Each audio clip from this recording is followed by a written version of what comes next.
Good morning, everyone. Happy Saturday. I suppose it'll still be Sunday for a lot of people. Yeah.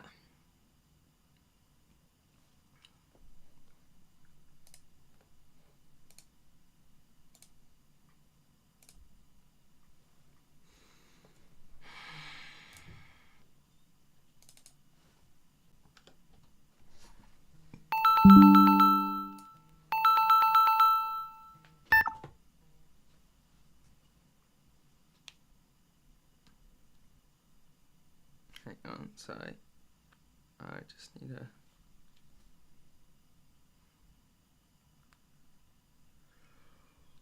Alright.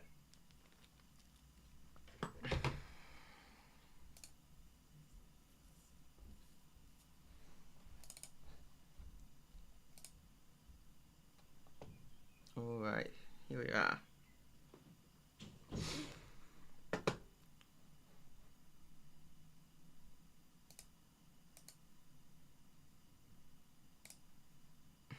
So this is what we made last time, although I got some feedback from... Oh, good morning, Zara. I got some feedback from my co-workers, and I added some of that, and I also added some more sounds. But this is basically what we've been doing over the last few streams. Hello class, I'm so sorry for being late. Let's get started, shall we? My name's Mr... Oh. Who threw that? Hello class, I'm so sorry for being late. Let's get started, shall we? My name's Mr... Oh. No. What to do from here? Because I know. Hello class, I'm so sorry for being late. Let's get started, shall we? So, my name's... I'm gonna put this as a video on YouTube, but I also want to put out a YouTube short. And so I'm thinking I do some sort of dance trend thing.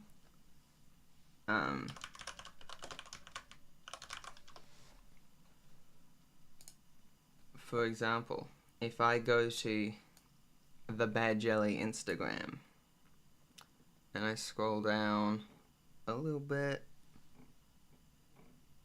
to this one, I just reduce the audio.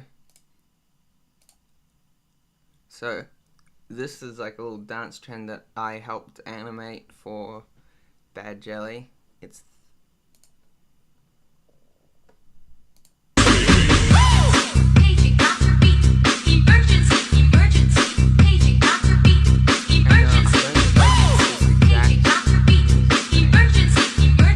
but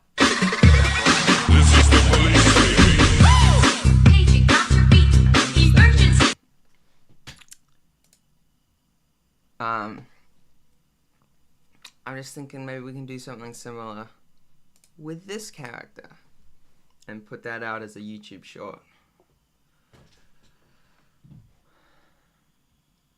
Oh, good points. It'll probably be fine. You know, I didn't play much of it, right?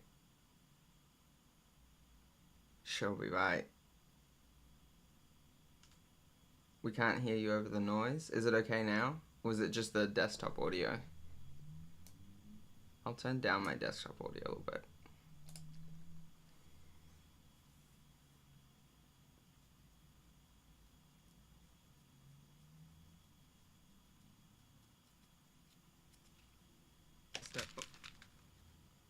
Who threw that? Hello class, I'm so sorry for being late. Let's get started, shall we? My name's Mr... Oh. Yeah, it's fine now. So yeah, it was just while I was playing the Bad Jelly video.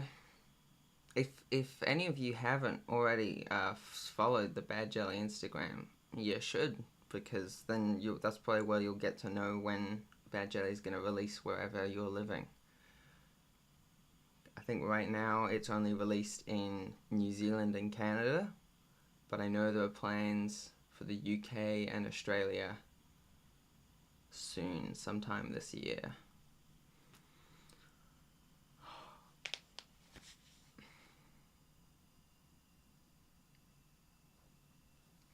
Okay, I'm gonna open up Blender.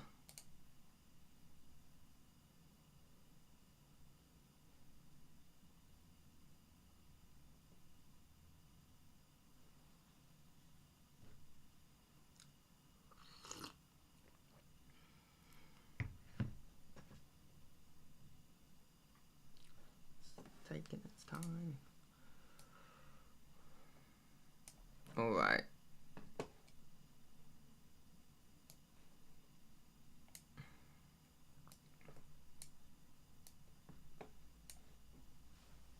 Get started, shall we? My name's Mr.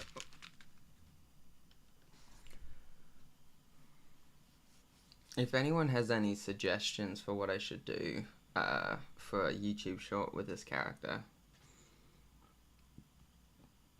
I am all ears, because honestly I am not very well versed in the whole what's popular on TikTok and Instagram and YouTube shorts, so I might need some suggestions.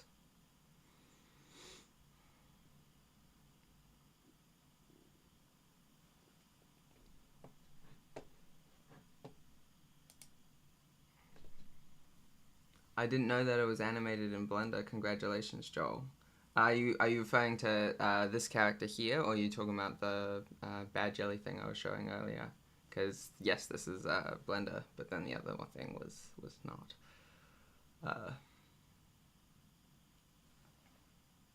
Yeah, it's nice to have you back, Lucas. Hello, Zone Gun. Nice to have you back. Lavash Zone Gun.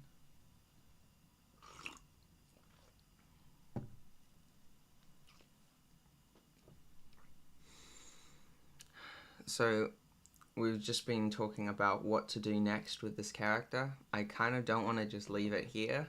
If I just open up what we have again. Hello class, I'm so sorry for being late. Let's get started, shall we? My name's Mr. Oh.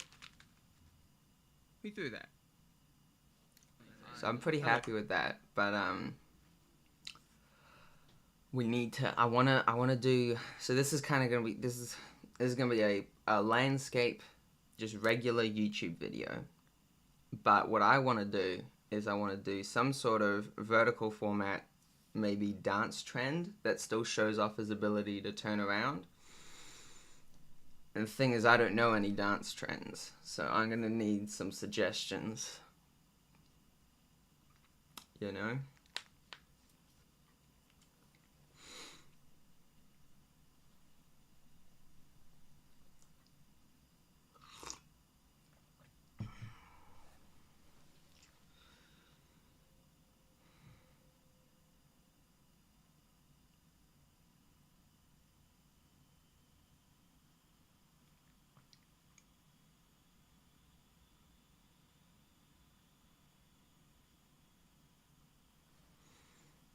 Yeah.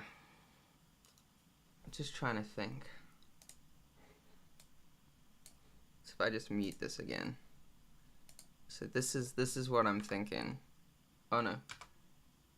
Yeah, this is what I'm thinking. So this is something I helped animate for Bad Jelly, and it's that paging Dr. Beat dance thing that you see quite often, and it's just kind of introducing all the characters.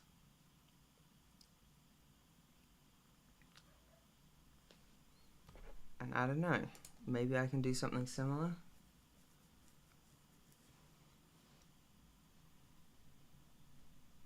Or maybe we can just do something else today, like, I don't know, just drawing, maybe some sculpting.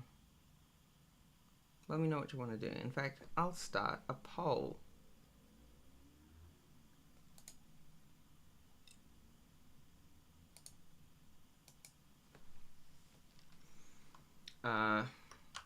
What to do now that the animation's done?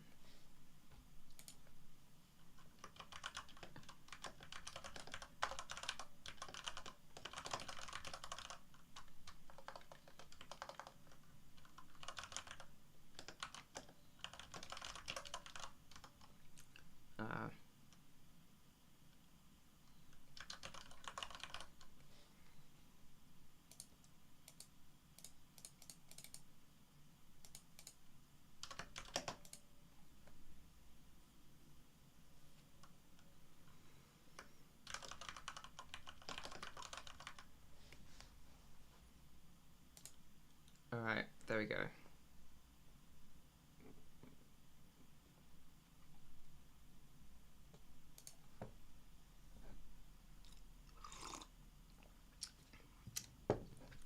Feels weird. I feel almost a little bit directionless today because on one hand I really want to stream because I've really enjoyed it over the last week or so, and but on the other hand I did the animation, so I don't know what to do anymore.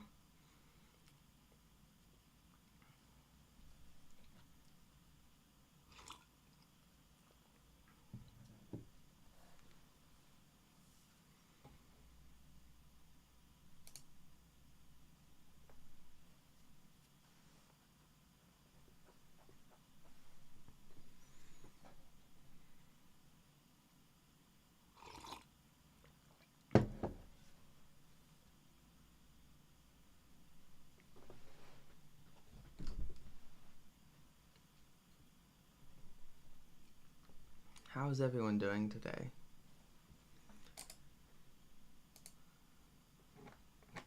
I would imagine for most people watching it would be a Sunday evening.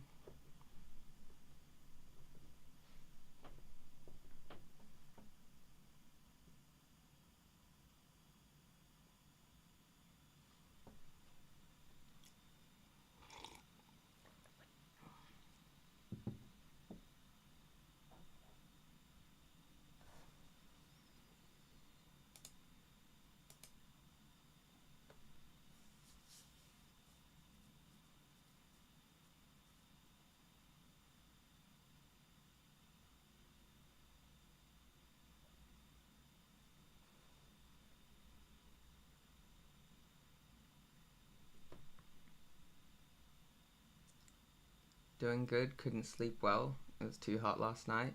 Yeah, it's been really hot here in New Zealand. I mean, I say really hot. I mean, could be a lot worse, but yeah, no, it's definitely uncomfortable at night.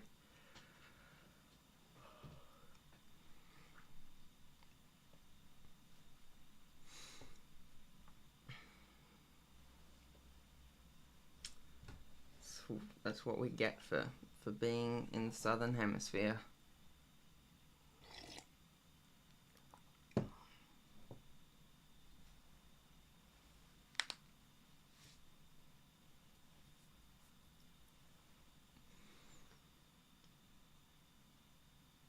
Alright, it looks like we're doing a dance trend.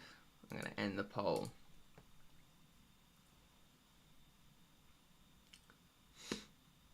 The question is, what dance trend?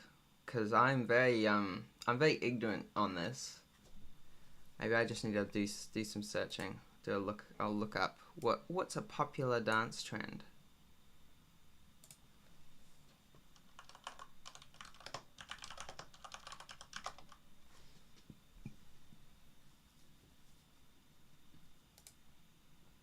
Got a video here, top dance trends to try in 2024.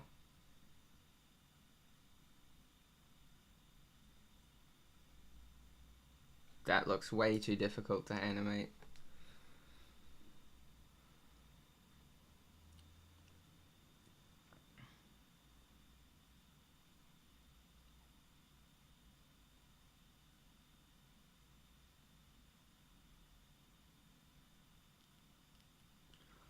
Oh, I don't know. Maybe I shouldn't do it. How long did it take to make this animation? I'm not actually sure. We did it live on stream, but oh, you're right, Zara. It is 2025 now. I can't use that that video because it was from what 2024. Everything will be out of date. But yeah, no. It probably took maybe 4 to 6 hours. Yeah, that sounds right. Maybe 4 to 6 hours of highly distracted animation. Because yeah, and all the VODs are up there. So if you want to watch the process, it's available. All right, I'm just gonna ignore this poll that I did, and I'm gonna do some 3D sculpting because I'm a little intimidated by the idea of doing a dance trend with this character, and so I'm just gonna do some 3D stuff.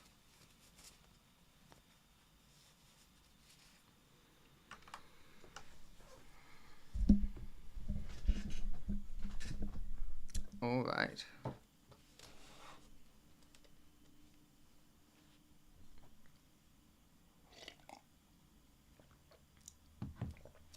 Did you make that background? Yes, I did, and I'm really happy with it. I am really not a background artist, and yet I know I'm just really happy with how that came out.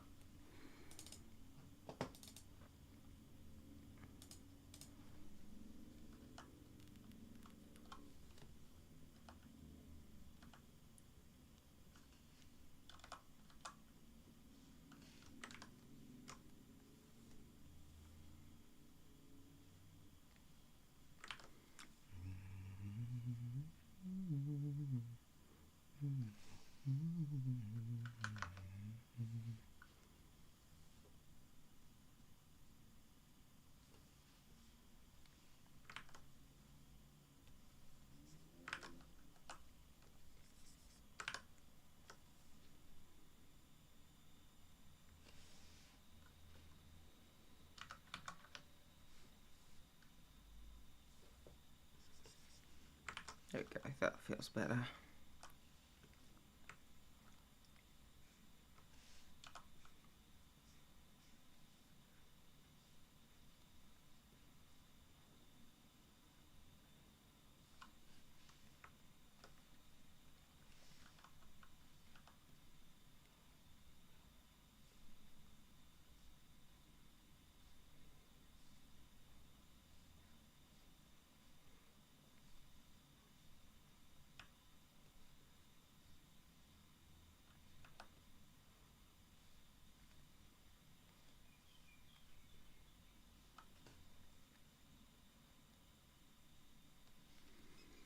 Good, says Anas Erahamoy.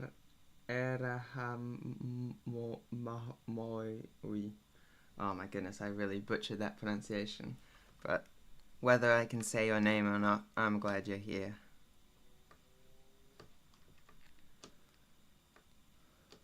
Have you ever used ZBrush? Yes, while I was studying animation, I did a little bit of ZBrush. I decided I didn't like it, and I went straight back to Blender. Um, that's really not a fair comparison, though. I did not give it a fair shot.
Can you give whatever character you're making horns? Sure can. Hang on, I'll do that now.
I'm gonna make him an old guy.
So far, Blender and ZBrush seem identical. I'm a ZBrush and Maya user, but I really want to try sculpting in Blender.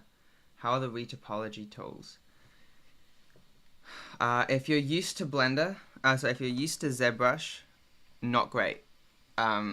You probably you probably want to have. Sorry, let me.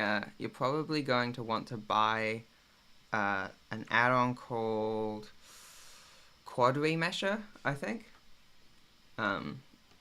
I don't use it, but I've heard really good things about it. I think it might even be made by the same person who made the remeshing tools in ZBrush, but I might be wrong on that. Don't quote me.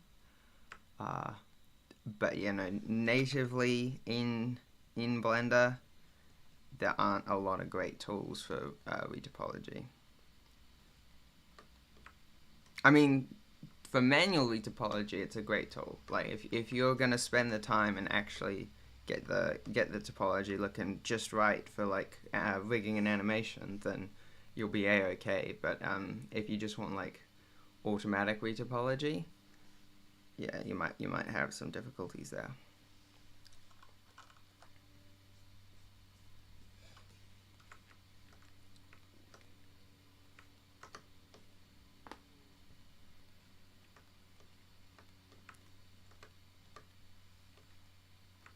Alright, I think it's time to increase the resolution.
Hey, cool stream setup, man. Thank you, Snofix Art Tutorials. I appreciate it.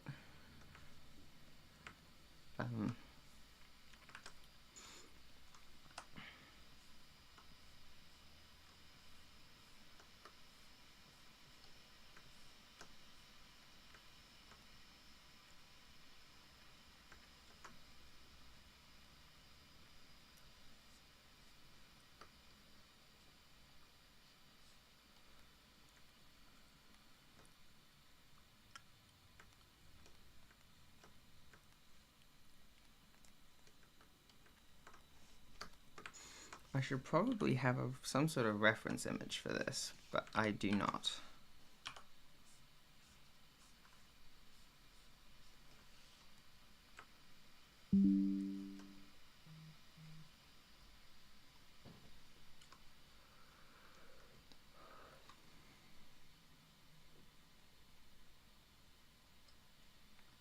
Hey, this is new. Congrats on finishing Hey Who Threw That. Yeah, no thanks. Yeah, I'm really happy with how that turned out. In fact, I'll just show you, because at the end of the last stream I showed the final result, but then I got a little bit of feedback from some coworkers, and then I added some more sound effects. So I'll just show you again, you know. Hello class, I'm so sorry for being late. Let's get started, shall we? My name's Mr. Oh. Who threw that? Hello class, I'm so really sorry for being late. Let's get started, shall we? My name's Mr. Oh. Who threw that? I think what's also really exciting is the method that I was using to like switch between different angles for that character was a little bit tedious. So I was talking to my dad the other day, and we're thinking we can automate that with an add-on.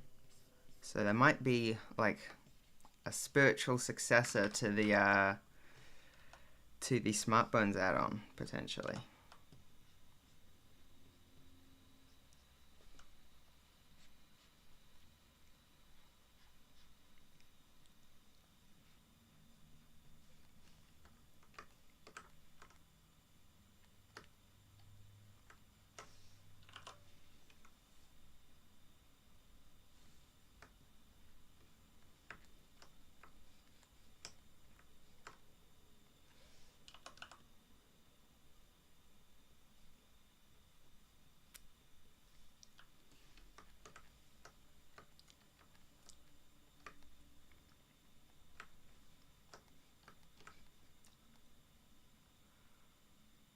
Ooh, he's grumpy. The turnaround is great. Looks rad, dude. Thank you. I'm very happy with it. But yeah, this guy's a bit grumpy. Maybe not the most attractive guy to sculpt on stream, but like, should we right? It's so much easier to sculpt grumpy old characters than it is to sculpt pretty, handsome characters. You know.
Very cool. SmartBones live on. Yeah, hopefully that. I mean, the SmartBones add-on still works, and I've heard that people are still using it more than I do.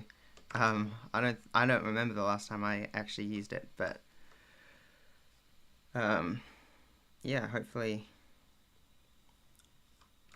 I'll be able to automate the process that I was using to animate that cat. That what was his name again? Mr. Whiskersworth.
Where's the scrape tool? There we go.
that work?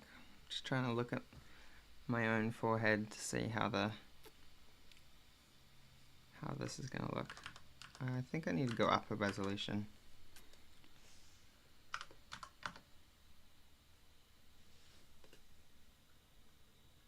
Uh-oh. Oh, it's okay.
This is unrelated to what you're doing now, but how do you make the layout for a stream? Drawn in Krita, I figure, but is it laid out in OBS? Yeah, so in OBS, I just add an element called an image slideshow, and then I just choose the thing that I drew, and then it's just an image on top of what I've drawn.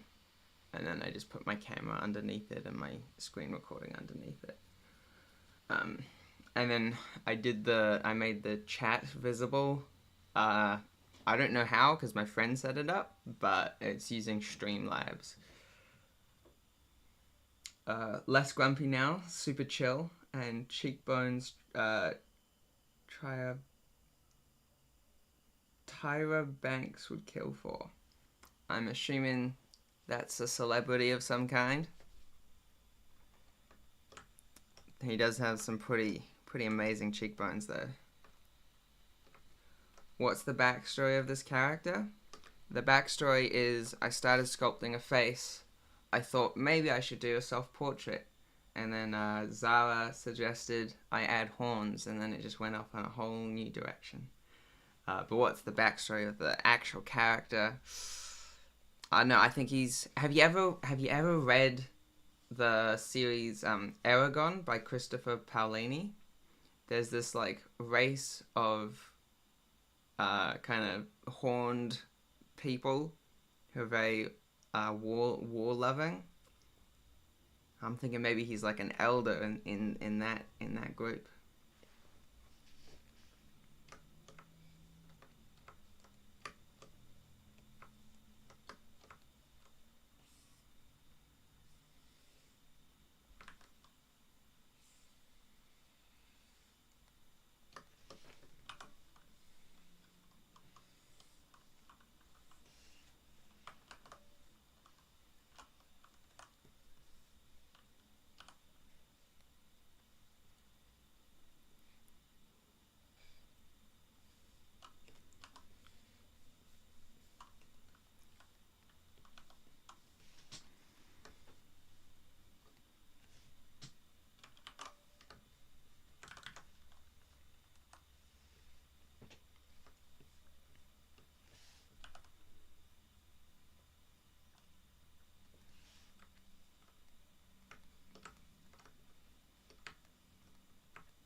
I'm probably going too detailed too quickly on this character. I'm gonna undo some of that.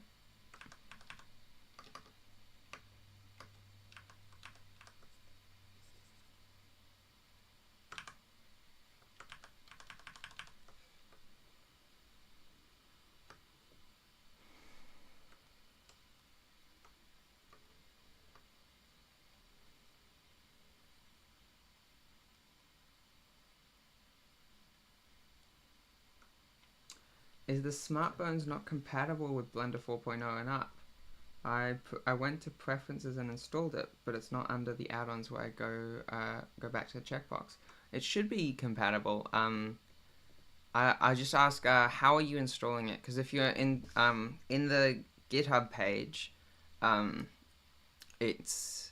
you can like download a zip file, and that's not actually the add-on. That's the add-on plus a bunch of like example characters, like blend files. So it's a really simple add-on. So if you extract the zip file and install just the Python file, then that'll work, hopefully.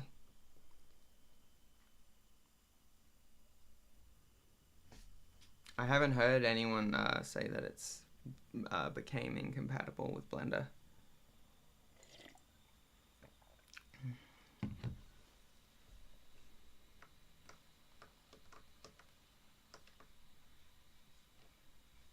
Whoa, what was that? No, go away, stop it.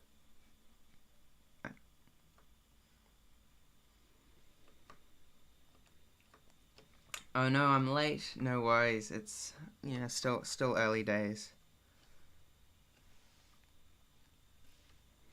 I might make this nose a little more. Actually, that looks pretty good. I'm pretty happy with that. Hang on.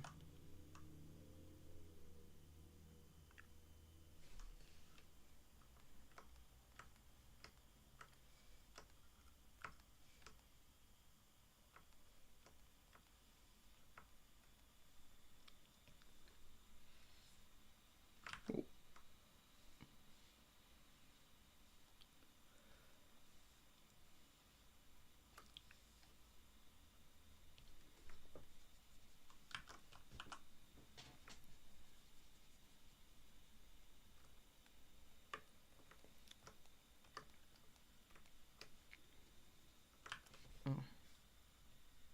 What was that? The clay tool, right?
Let's define those cheekbones a little more.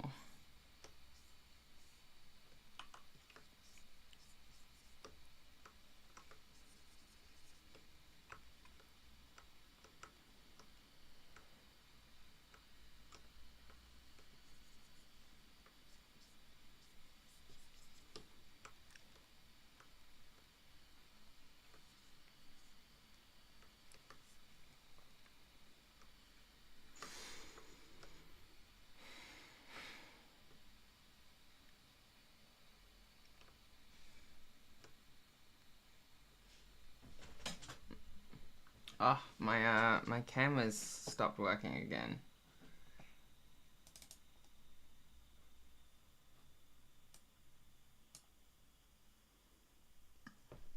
I wonder why that happens. I wonder if it overheats or something.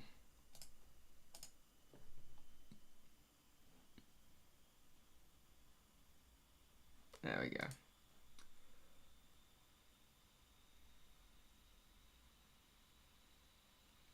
Seems I've missed a lot. Oh no, I mean this has only taken, I don't know, not too long.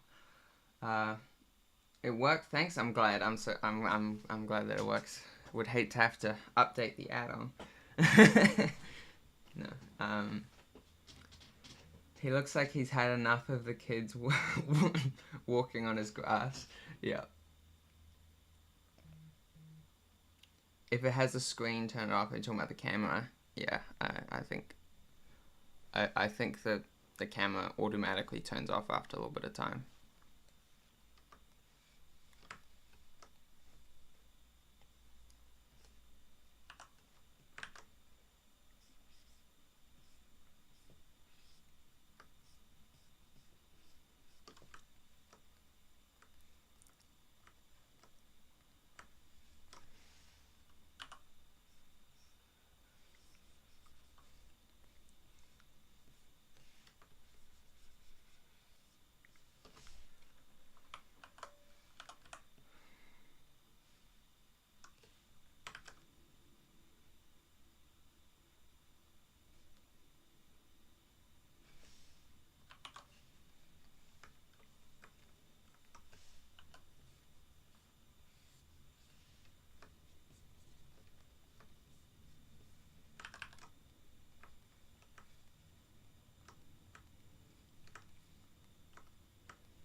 Give him a little chin dimple.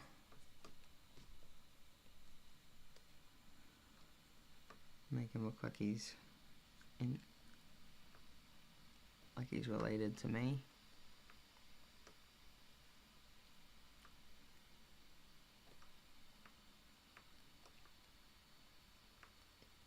Otherwise, turn off the Wi-Fi and Bluetooth.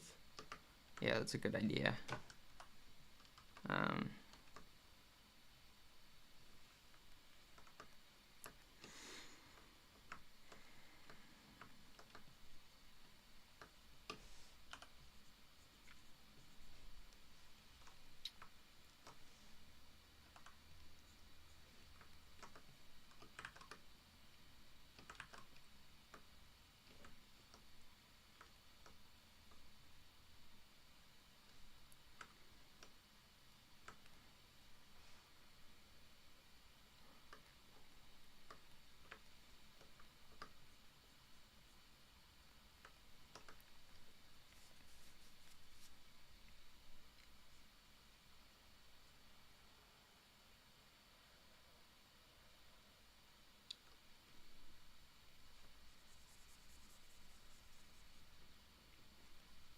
Should have done this at a lower resolution.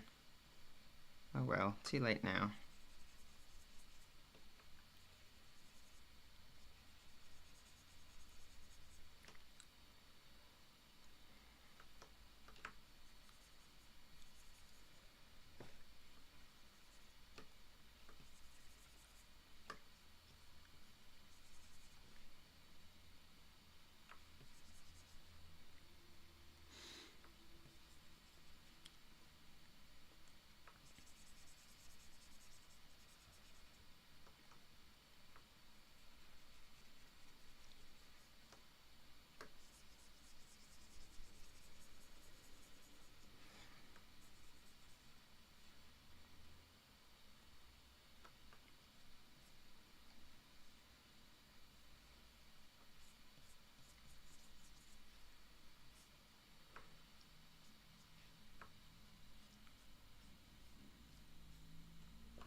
Bezod, nice to have you here. Quick little suggestion. Everyone watches the stream because of Blender, but you put Blender window into this ridiculous layout which doesn't make any sense. I think I'm just using the default layout. Can you expand on what you mean? So I'm happy to change it. I just want to...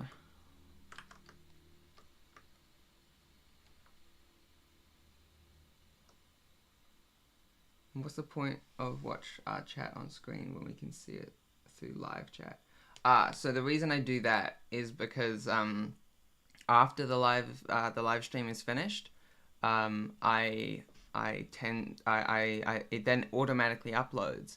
And now when you watch it back, sometimes you can see the live chat off to the side, but sometimes you can't, and I don't understand why. And so just the quick solution for that is just have it on, like, baked into the video, you know, so that you can always see it.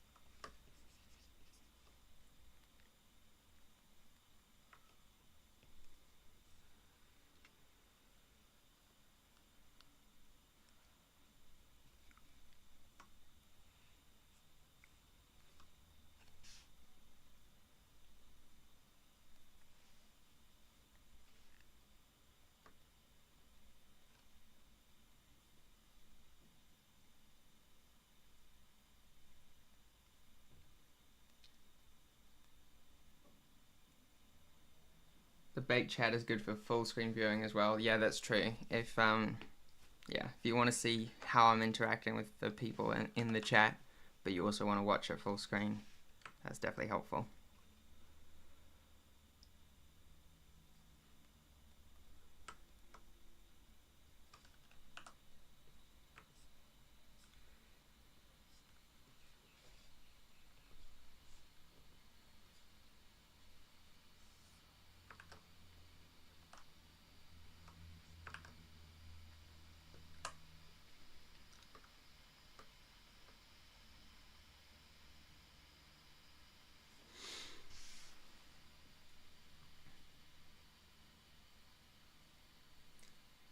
When you start a stream, you can turn on or off the live chat feature after the video published on YouTube. See, I've looked for that that checkbox, and I think I have found it, and it's always checked, so it should always show it. And yet, when I go to an older stream, it seems inconsistent. Like sometimes it turns up, sometimes it doesn't, and I can't find the setting that makes that change. It might be something that the viewer themselves sets, but I don't know.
There we go.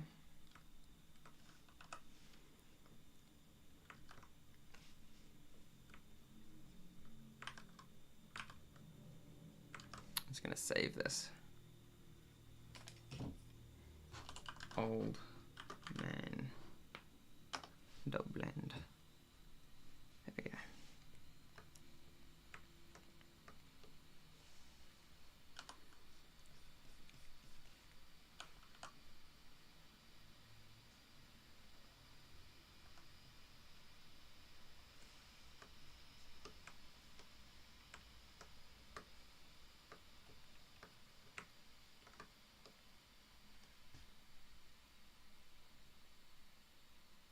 Oh, I like the layout. It's nice to see the chat in the old episodes. I keep the streams in a second stream working on my project.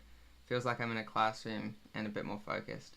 Yeah, that's what I really like about watching streams too. I know, it's really nice. When I was first learning Blender, I really wanted to learn the 3D side, but now I don't have much interest in it. I'm mainly interested in Grease Pencil. That really looks like a proper ear. Oh, thank you. Yeah, no, I know what you mean. I like pretty much the entire time that I was that I studied for animation. I thought there are lots of jobs in 3D, so I'll really lean into my 3D interests, and I did, and I had a lot of fun learning 3D. And then I got a job as a 2D animator, and I was like, oh, actually, this is so much more fun. I should have known that from just the fact that I was already doing a bunch of 2D animation with Grease Pencil, and it was kind of my area of expertise. But even so, it somehow took me getting a whole job as a 2D animator for me to realize that actually I really like 2D animation.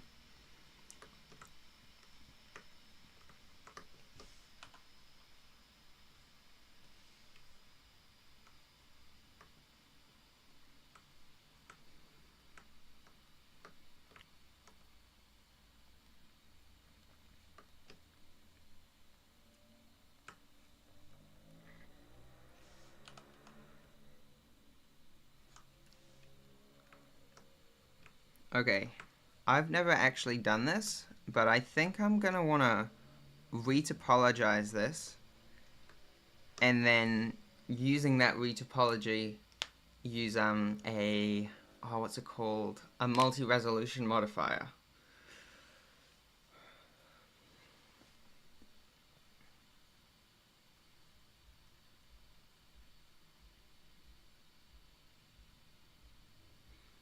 Okay, but you can put the chat normally on top of Blender window in OBS Studio or whatever streaming software you're using. I can. That's true. Um, I think also this layout is partly to hide hide the fact that my screen isn't 16 by 9, which is like, I don't know why, it's really annoying. You can kind of see it if I go to this scene. See the little black bars around the edges of the screen.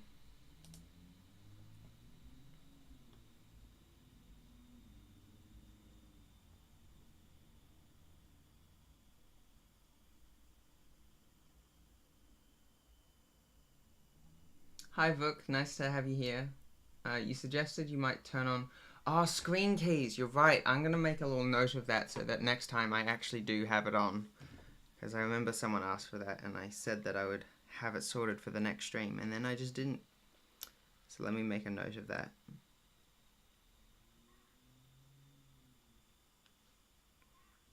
Notes.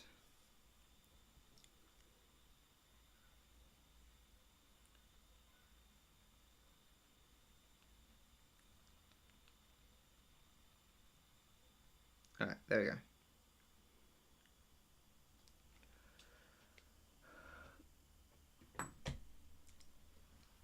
I don't know, it's distracting. Yeah, that's fair enough. I don't know if I'm gonna change it, but I definitely appreciate what you mean. I too like the layout, and I like to be able to see the chat and all the videos. I think it's a great and appreciate it. Alright, cool. I'm glad to get all your opinions. Sorry for all that I said. No worries, Bzod. I'm glad to have you here, and I'm glad I'm happy that you want to make the stream better.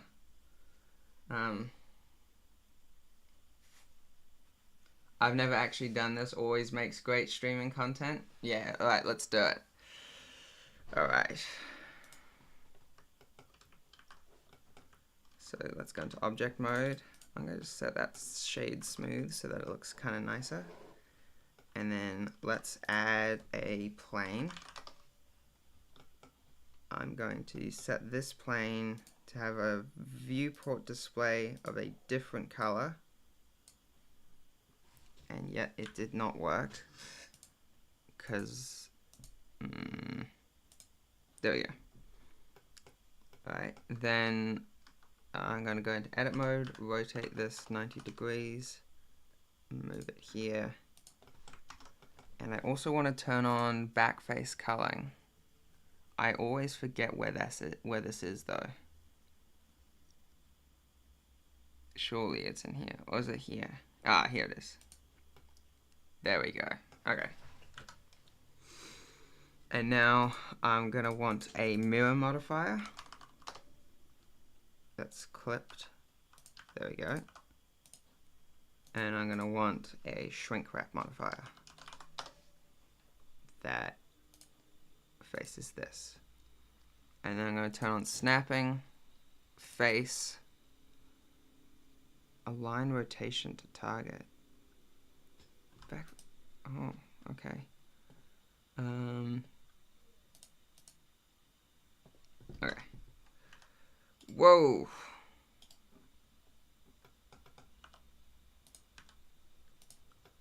Okay, now I want always on front, always in front. There we go.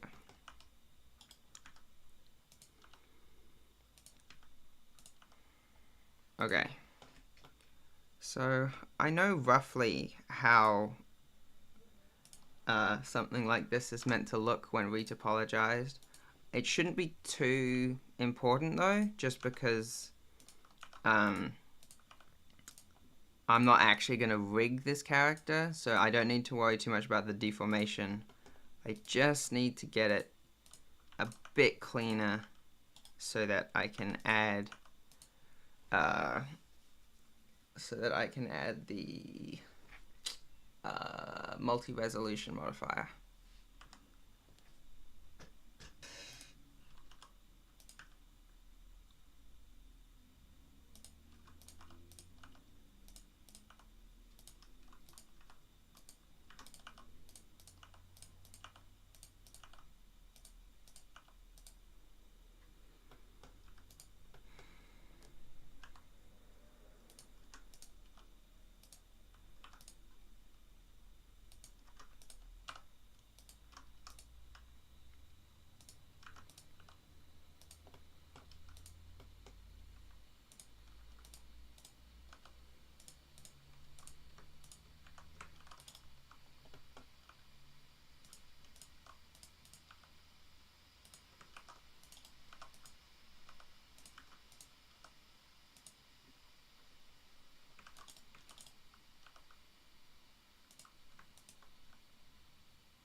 looks okay. I don't think I've got project individual elements. Ah, there we go. That's what I wanted. It's changed positions. Alright.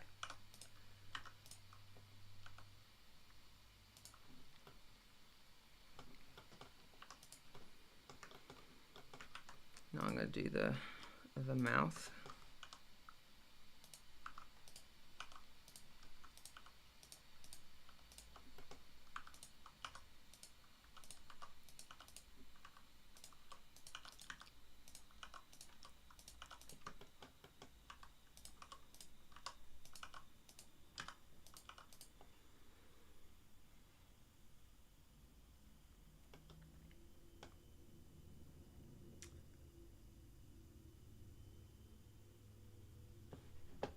Ooh, I've missed a few things. Hang on.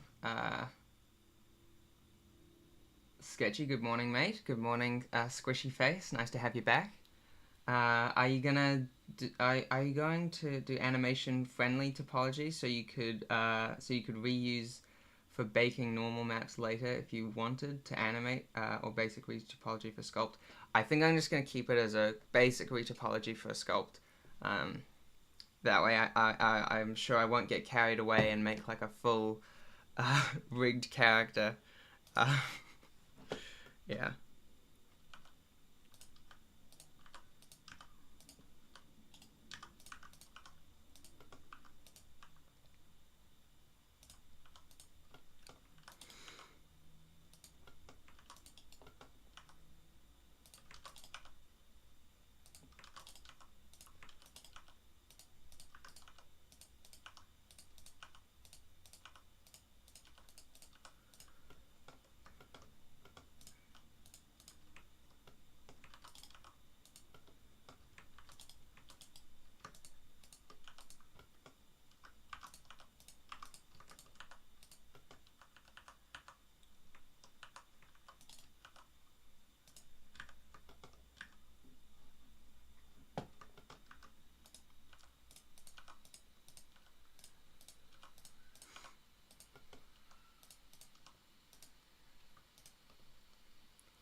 That's good topology. That's fine. Okay. Now I want a loop that goes along here.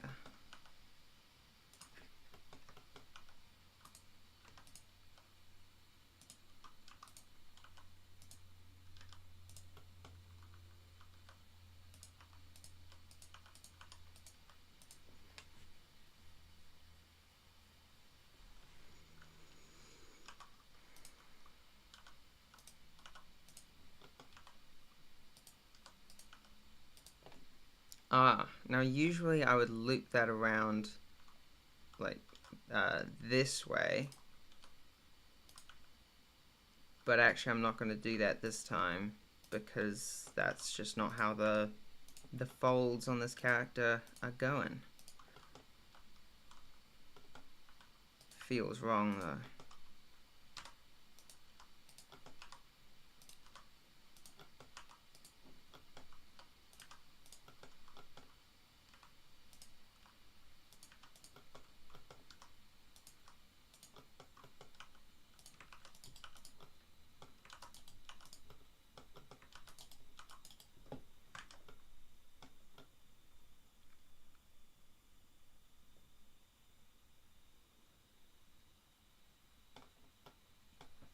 And now I think I'm gonna have one that goes like this.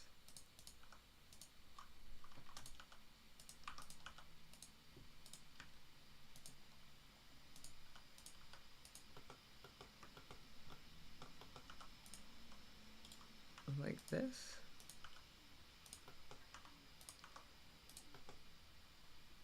I think. I need to stop putting pressure on myself to get the topology like right, because there's not really such a thing.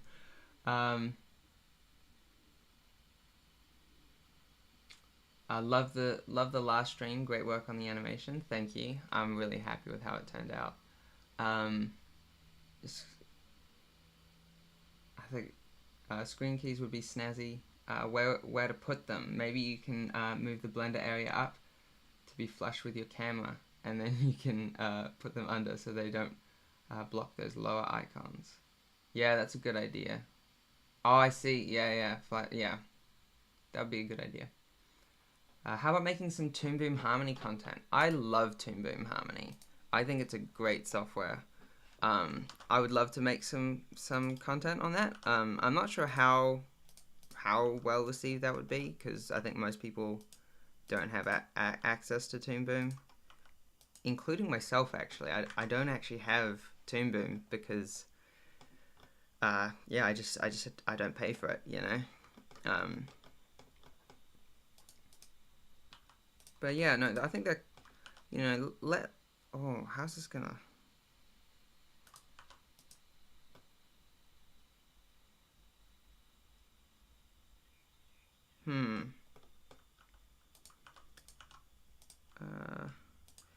Yeah, so I think Toon Boom would be good. Is Toon Boom also free? No, it is not. Yeah, did you just look it up? Yeah, it is properly not free. Yeah. Oh, I guess, yeah, no, that would have been what I was saying. Yeah, no, it's pretty expensive. It's a great tool, but really expensive. And that's kind of why I made the character that I just made in Blender, is because I wanted to make animations like I was making at work, but now that I'm unemployed, I didn't have access to Toon Boom, and I was like, oh, I want to be able to make the same sort of things. So I had to find a way to make it feasible in Blender. You know?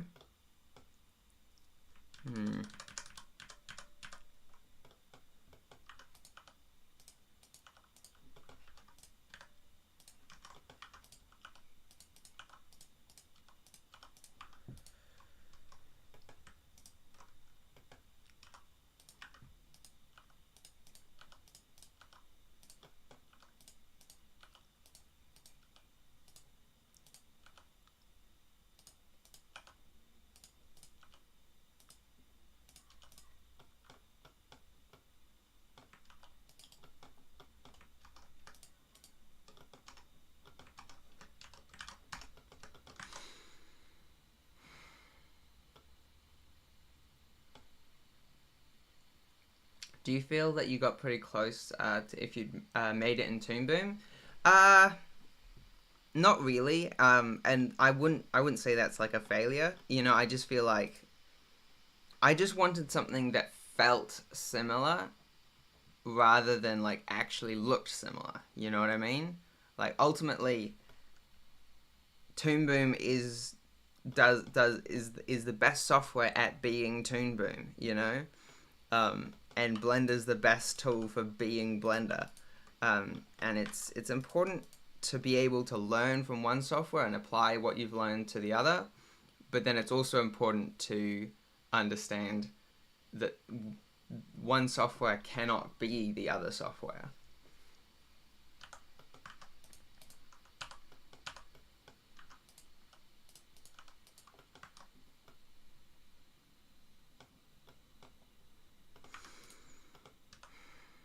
I kind of like retopology. It kind of feels like you're solving a puzzle. But then sometimes the puzzle's just not fitting together, and that's really frustrating.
I don't like that. Hang on, let me undo that. It's fine.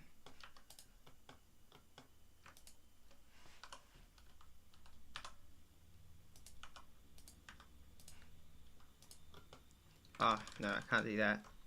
There's already a poll there.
Oh, I've missed quite a lot of stuff.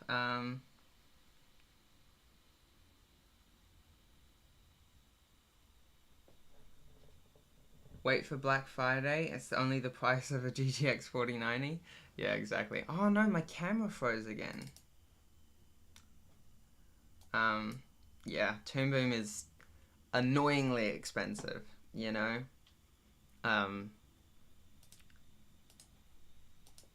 It's such a great tool, so it can kind of get away with it and still be profitable. Especially when large studios are using it, because obviously they can afford whatever software they want. But it's just... Have to go, okay, see you around, Seville and Evola. Nice to have you around. Free and open source animation software like Blender, OpenToons, Tahoma 2D, heck, even Krita,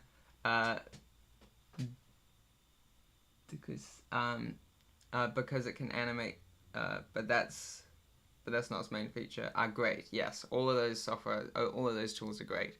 There's definitely no need to use Toon Boom if you feel like you can't afford it. You can still make some awesome animation. And I'm hoping that's one thing that my channel is showing people. I hate when you accidentally press send. Yeah, it's like did you not finish your comment or misspelled something? What exactly are you doing at the moment? I'm retopologizing this sculpt. So I just made this on stream, and now I'm retopologizing it. So I'm cleaning up the polygons, because at the moment its polygons looks like an absolute mess. Which is fine. It's just not my cup of tea, you know? No, when it seems to me, and I'm no expert on sculpting, so don't quote me on this, but it seems to me like when you want to go really detailed, sure, you could just crank up the polygons, but that's going to put a real strain on your computer. So instead, it's better to clean up the topology and then use what's called a multi-resolution modifier, and then that'll make it a lot more efficient in when you're adding the details.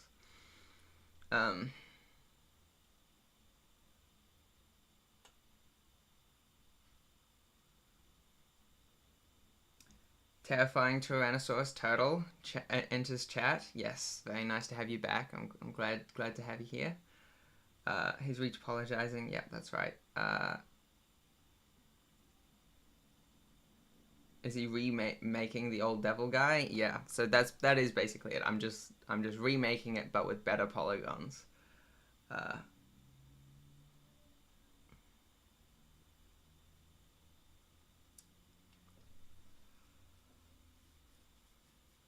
Yeah, doing the whole thing. It freezes every time you look to your left, so the camera was freezing when I do that.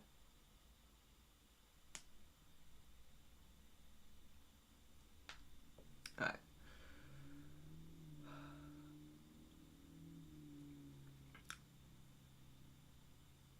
Wait, is Toon Boom a one-time payment like Moho or a subscription like Adobe? It's a subscription like Adobe. It's better than Adobe, but it's a subscription model, unfortunately. I think there might be an option to like pay some ridiculous price for a one-time license, but it's just ridiculous. Hello, why are you on my recommended section, sir? I don't know. What kind of videos have you been watching lately? You've been watching a lot of Blender grease pencil or sculpting videos?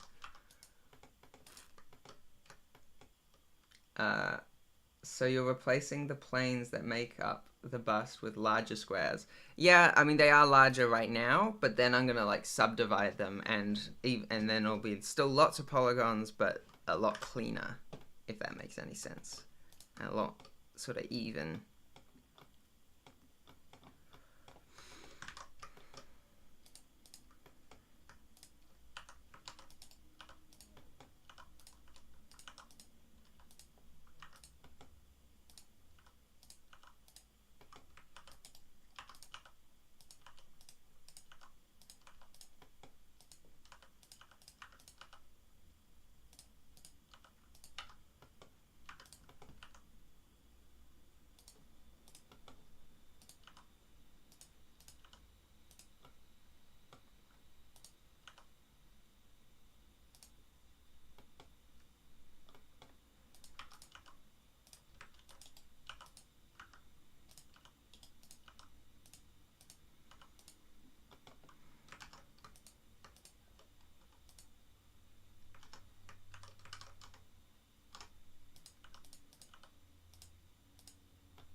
Uh, blue makeup, gonna look real cute for his debut on America's Next Top Model with Tyra Banks. Again, don't know who that is, but I'm sure he'll be excited to debut on America's Next Top Model. uh, I've seen one Blender video in the past week. Well, that'll be it. No, I'm glad you're here though. I hope that you'll still enjoy your time here. I'm just gonna put that off for now.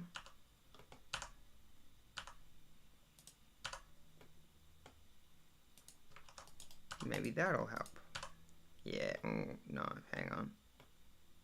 Oh, that's so annoying.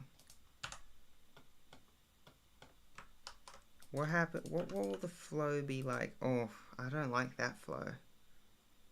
It could be worse, I guess. Yeah, that'll be fine.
Subscription models are good for people who use software in a short time, like a month, but longer you can use the software like years and years. You would end up spending more than just a one-time payment.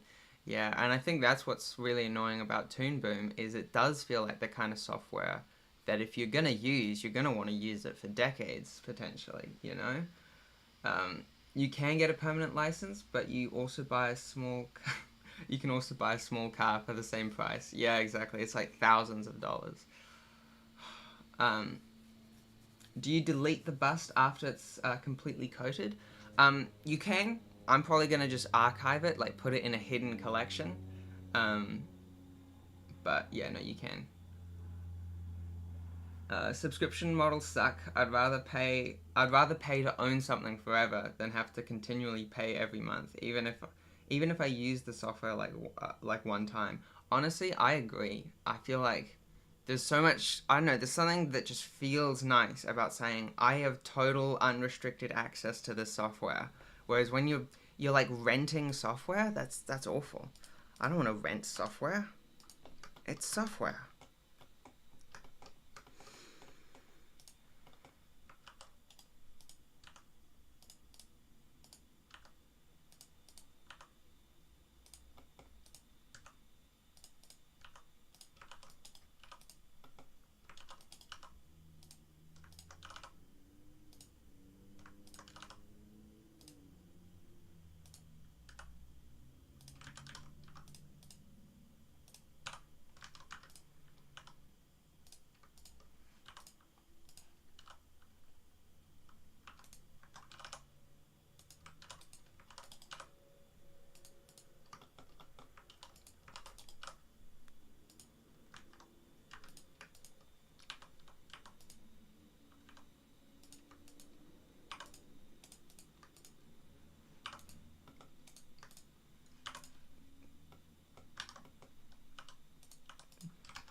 Right, it's definitely getting there.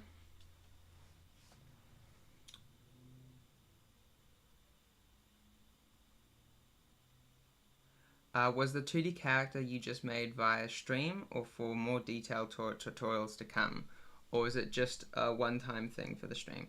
Um, it's going to be... the plan is to make a tutorial. I'm currently working on a tutorial. Hopefully... Actually, I'm not even going to say when I plan to release it because... Let's be honest, I haven't been very predictable in the past. So I'm just going to say I'm going to try and get it out as soon as possible. But yes, it's for a more detailed tutorial.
retopology is so time consuming.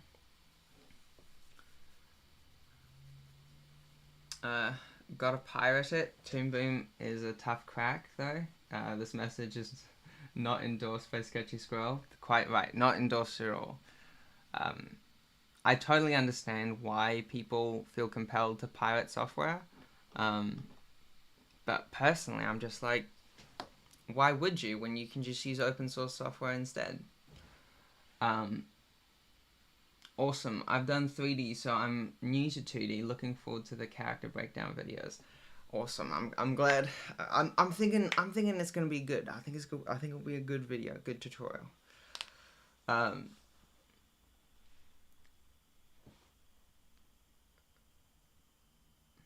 Pretty sure I recall you saying you're making a massive weekly cartoon series with Mr. Mustachio. I don't know about that. I would like to make something. I think after this tutorial, on, I think they changed. I think the chat changed his name to Mr. Whiskerworth.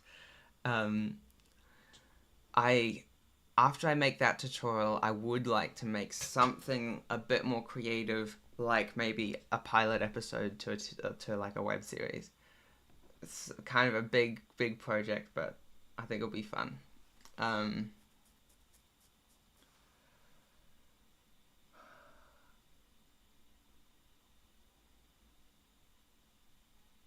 Blender is probably in the top 3 best things that came from Netherlands in the past century, including their goals of bike friendliness, right? Yeah, I agree. I mean, Blender's amazing.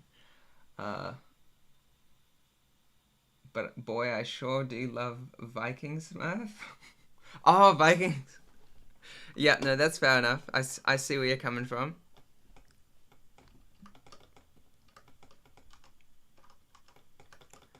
All right.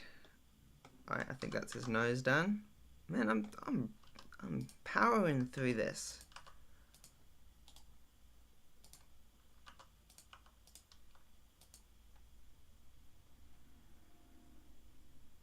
Hello, Bereference. Nice to have you back. And Danish cheese, 10 out of 10. I don't think I've ever had Danish cheese, but I don't know. It sounds good. So Blender, bikes, and Danish cheese are the top 3 things.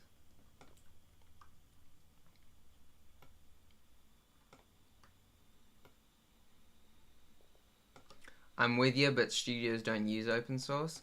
Yeah, it's a little frustrating because it can be frustrating, but I wouldn't worry about it too much because I reckon, you know, when I got my job using Toon Boom, my showreel was filled with just work using Blender, just free and open source tools in my showreel.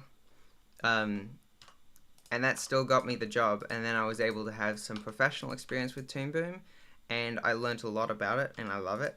But yeah, I just feel like for me, I don't really feel the need to use Toon Boom in my personal work when, you know, when I can still learn the fundamentals of animation and improve my animation skills using just open source stuff. I hate retopologizing ears. This is just gonna be annoying, isn't it?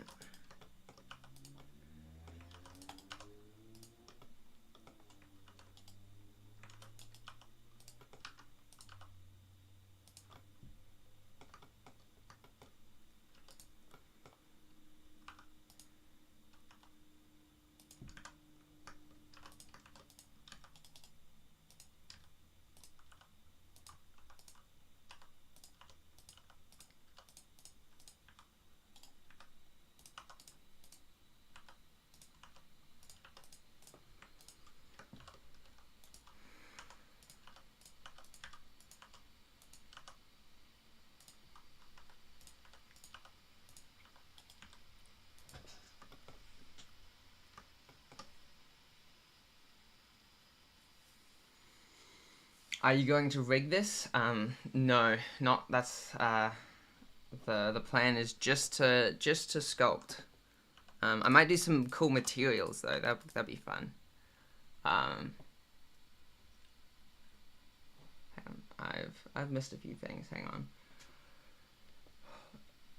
on. Maybe by the time that that happens with all the live streams, I'll have learned enough to be able to help. Well, imagine a community animation project. That'd be neat. That would be kind of neat. Yeah. It'd be a pain to organize, but it would be kind of fun.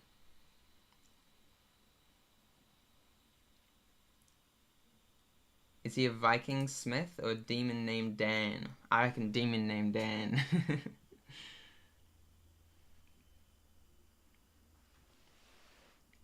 A demon Viking. There we go.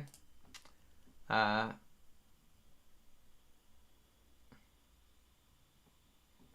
you have a knack for picking up programs. Don't lie. I can tell. Yeah, that's true. I mean, yeah. I don't think I realized this until I went to Mukputty to and I was a little concerned about learning Toon Boom. I was like, oh, I've never used this software before. How am I gonna react?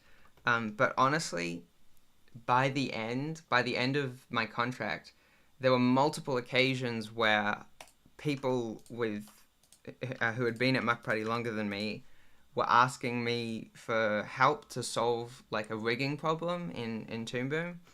And yeah, no, so I think I do pick up software a little more easily than most, but I wouldn't say that that means that most people wouldn't be able to just pick up software as you need it. I think it's still perfectly feasible for most people to just use open source software for personal work, and then when they get hired, they can adapt. I don't know. Maybe I'm being naive there.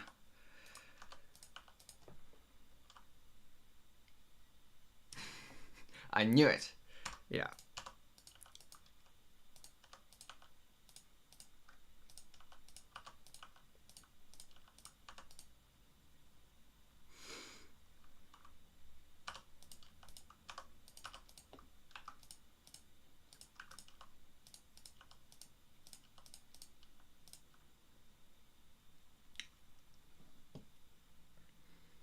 It's also practice. A lot of programs have similar goals, and it's a matter of thinking like, I want the pixels darker. Where's the multiply function in this program? Yeah, that's exactly right. Like, I was a little when I was learning Toon Boom, I was kind of terrified of the node-based rigging because I was like, I love rigging characters, but I've never done it with nodes before.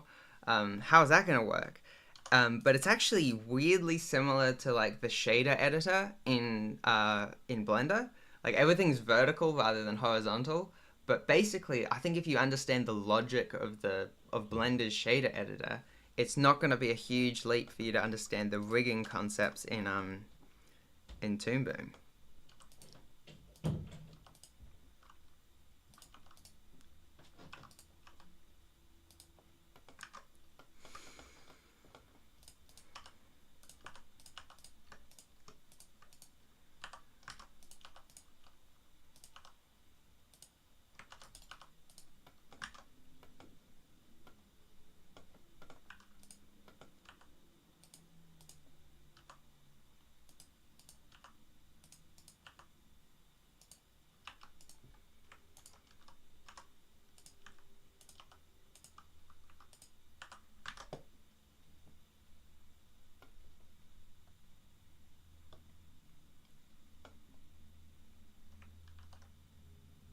Okay, I need to loop this up with this.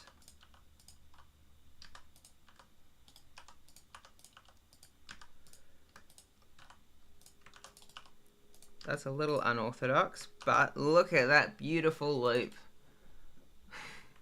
It's kind of weird, but it'll it'll have to do.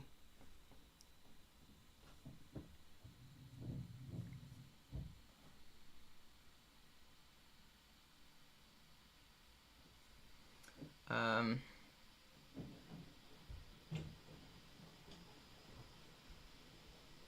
I admire you not wanting to take from companies. It's a good thing. Thank you. I don't judge people for pirating software.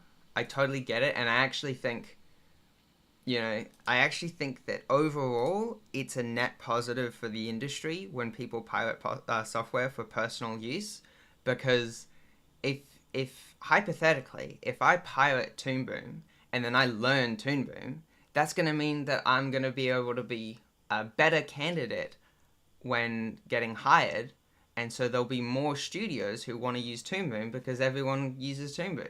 All their candidates are used to Toon Boom, and then the studio will pay the license fees. Um, but as a general rule, yeah, I'd much prefer to use either just pay for the software or use open source alternatives.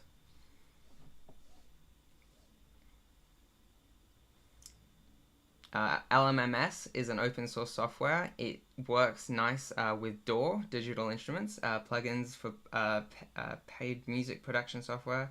Godot is great open source game engine. Krita is great open source art software, and of course Blender, um, and of course OpenToonz and Tahoma 2D are open source animation software. Yeah, exactly. I feel like there was probably a time where you kind of had to either pay ridiculous amounts of money for license fees or pirate.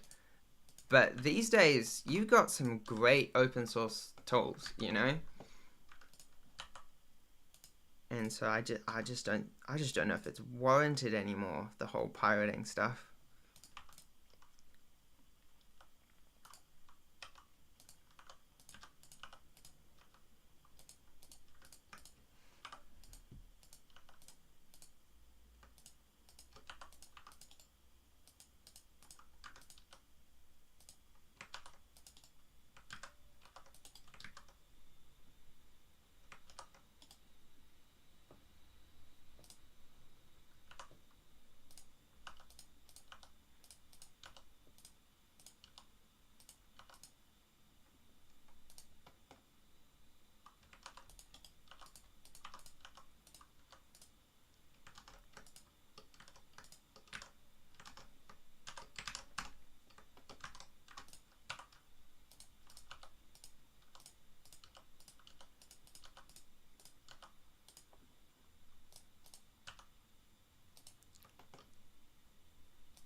Depends. Not all companies are good companies, and I'm of the personal opinion, just me, that even if you don't give direct money to companies, if you're using their software and spreading the word, it's still a good thing. Yeah, that's kind of like what I was saying before.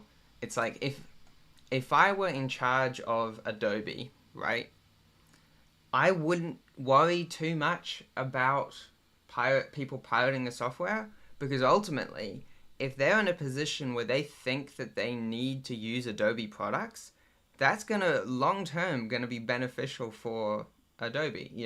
And the same thing with Toon Boom, same thing with all sorts of closed source software. Um,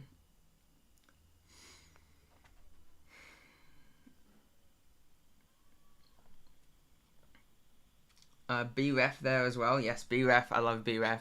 I especially love BREF because I don't know, it's an open source alternative to a free software, you know? Like PureRef you can use for free, but BREF, it's free and open source, and it's the same functionality. This retopology stuff is really tedious. Yeah, it is. I don't know if I've ever actually finished retopologizing a character just because it's so tedious and honestly like mentally straining, just because it's like solving a puzzle but like with 100,000 pieces, you know.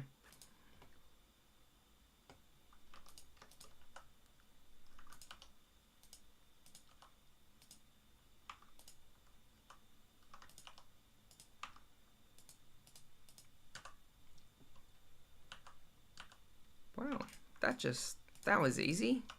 You know, sometimes the puzzle pieces, they just slot into place like that. Okay, I'm gonna want to loop that up together. Okay, good to know.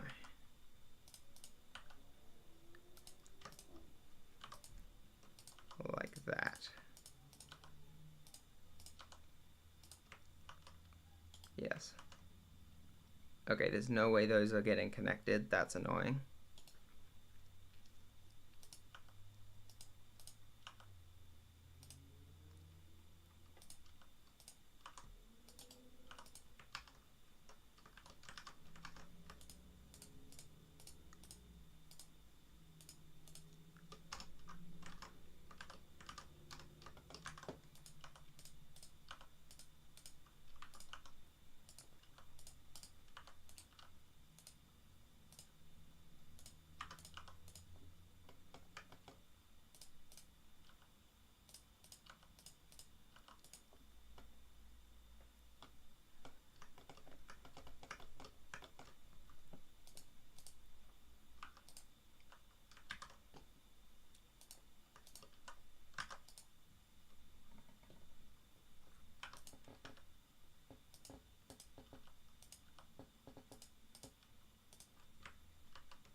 Alright, there's gonna have to be a triangle. That's okay.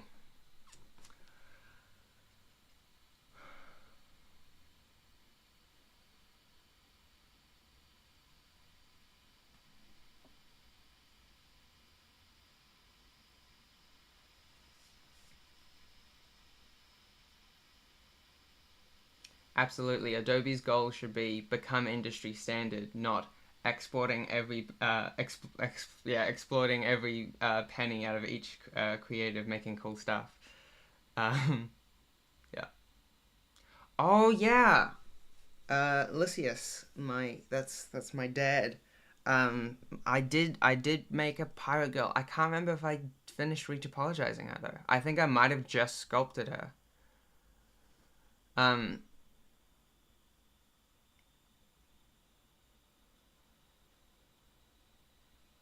if I don't have to give Adobe any more money, I won't. Yeah, exactly. I feel like a lot of their software has just gotten a lot worse. Like Adobe Animate, I don't know, it's an almost universal opinion from people who use it regularly. Seems to be it used to be better, and now it's more expensive and worse.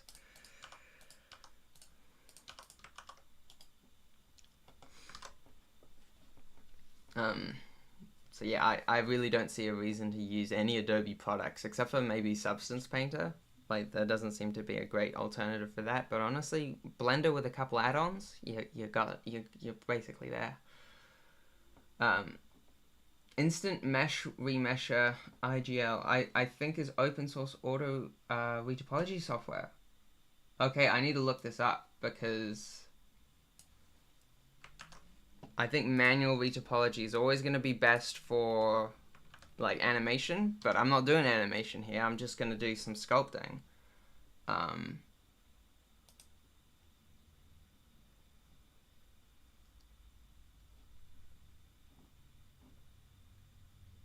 Oh yeah, I think I have used this once, and it was pretty good.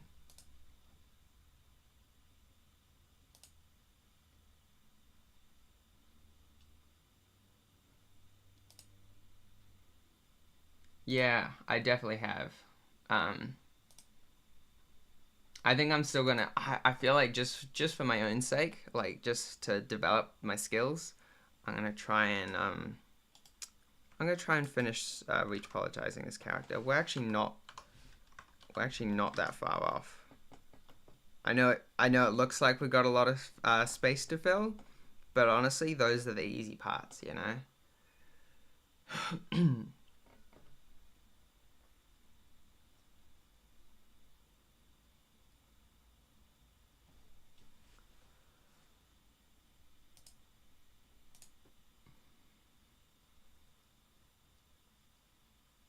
um,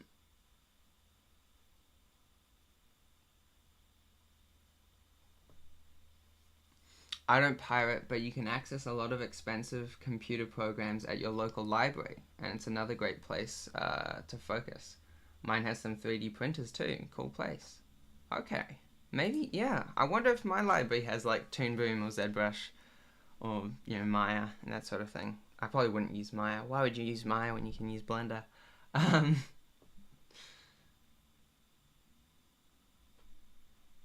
have you ever tried add-ons for retopology, like RetopоFlow? No, they look really cool, but ultimately, I just don't have enough reason to do that. Like often those add-ons are reasonably expensive. Sometimes they're free, but I don't know. I like using Blender without with as few add-ons as possible, and also I think it's important to learn how to do things manually before you automate it. And then of course I just don't retopologize enough characters to kind of make it worth using a specific add-on, you know.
Hmm, I'm not happy with how I did this. I'm gonna just delete all of those vertices and leave it like that for now. All right.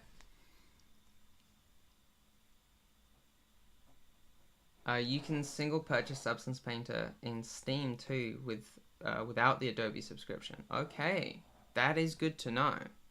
I'm probably gonna just stick with Blender because I know I love Blender, but yeah, no, that is good to know. I feel like Substance Painter is probably. It was so sad when Substance Painter was bought by Adobe. It was like, oh, there used to be this independent software. That's another thing I love about open source software is like even I love that it's free, but I really love that the big companies physically cannot buy an open source tool. Like Autodesk bought out Maya and 3ds Max, um, but they can't buy Blender, you know. Or they could buy Blender Foundation. They could be in charge of the repository, but there's no point because the community would immediately just make a new repository, you know?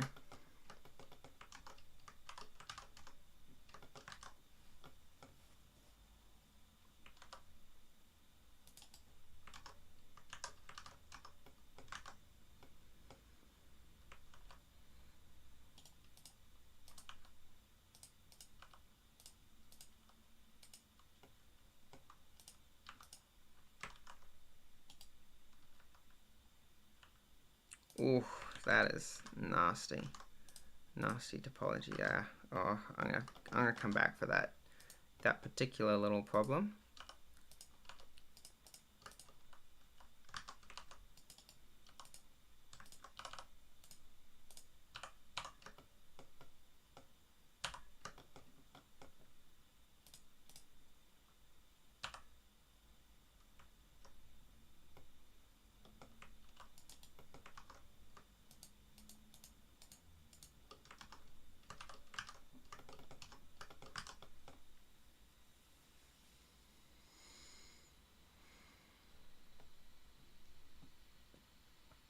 Hello, Jorgen, mate.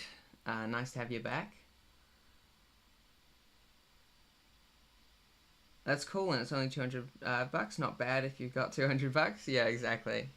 Yeah, for Substance Painter, that's a pretty good price. 3.5 months of Adobe subscription. Oh, Adobe extortion. Yeah, exactly. It's like they're definitely gonna hide the alternate routes of getting their software, right? Um, Movies can be made with open source software today. Several have been just in Blender. Yeah, like there's a TV show Maya and the Three, and then there's a movie called Next Gen, and then of course Flow, which was a recent one. Yeah, and then I Lost My Body. I think that was animated in Grease Pencil.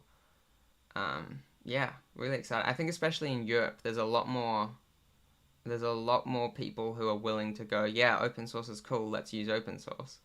Uh, there's a free version of Aseprite. Yeah, I remember someone telling me, yeah, LibreSprite, that's right. I think someone said that it used to be open source and then they turned it into closed source, and so there was like a branch off of the open source version called LibreSprite. Yeah.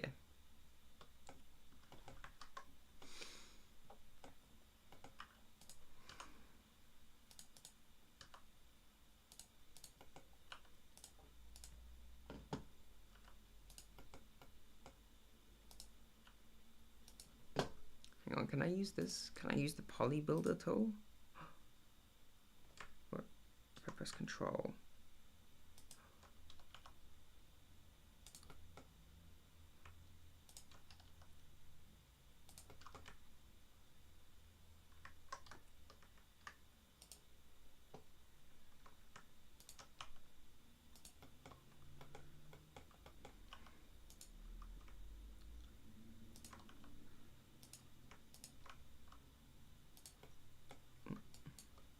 Whoa, what did I just do? Okay, I need to stop using the poly builder tool. I don't know how to use it. Alright, there you go.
I don't like that.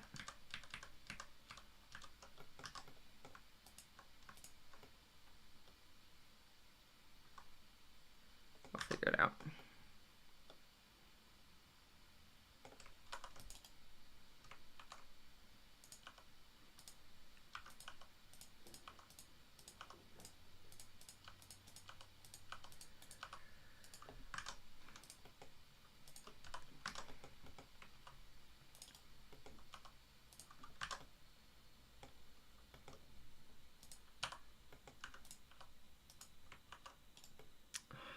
might just have to deal with that topology, and I'll do the same thing down here.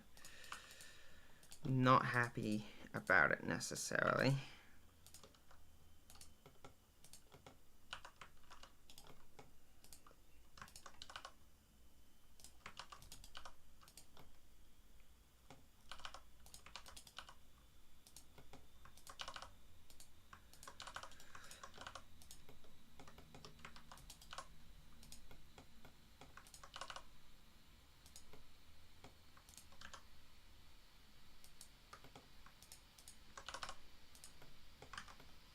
Alright, I think that should work.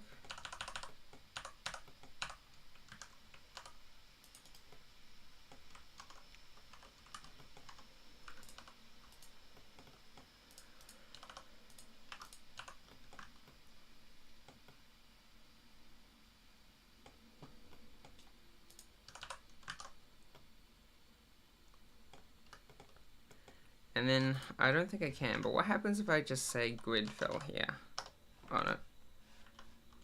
Grid fill. Nope, can't grid fill. That's annoying.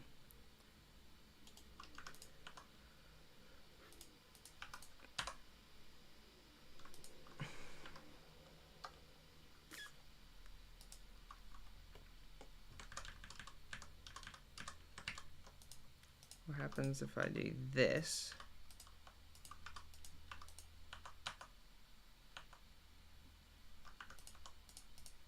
I mean, that's better than nothing, right?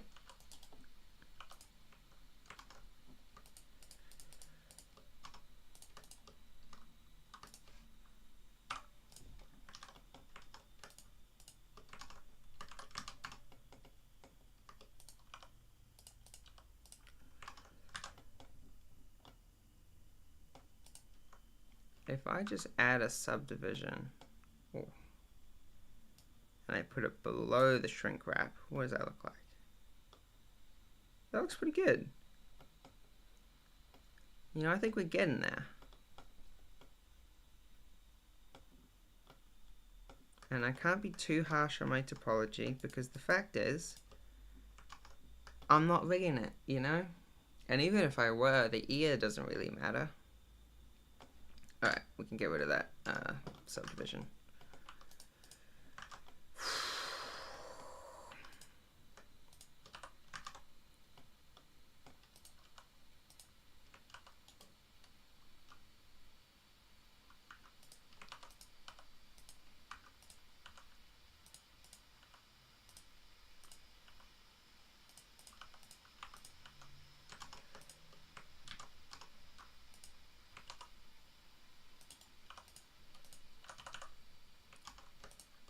Yeah, there we go.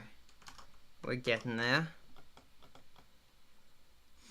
Slowly but surely.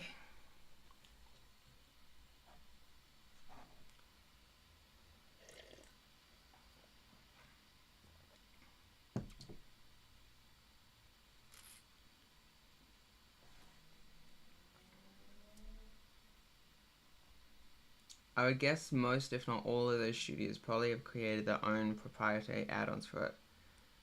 Is that possible to do in Blender?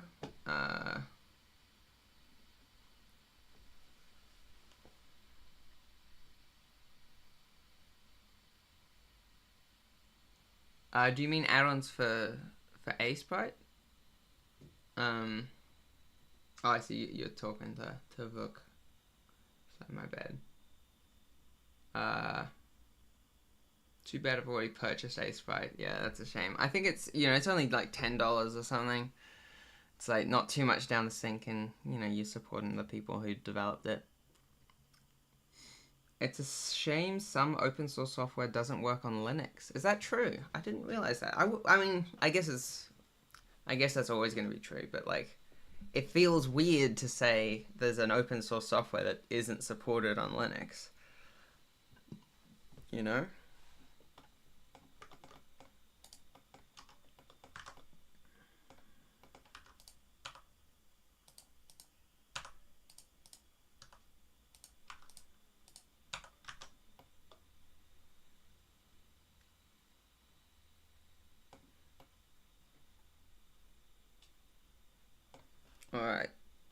Now let's do these horns. This will be much easier.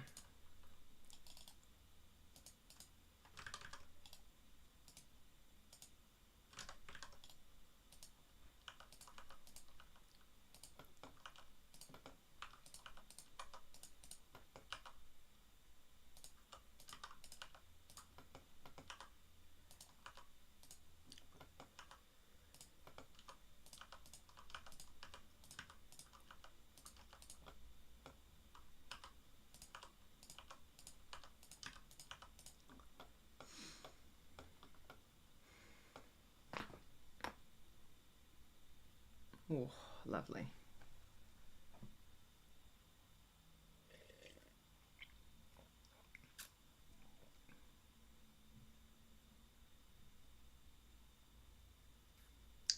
I mean, talking about LMMS and DAWs, because DAWs don't work in music production, because DAWs work in all music production software, right?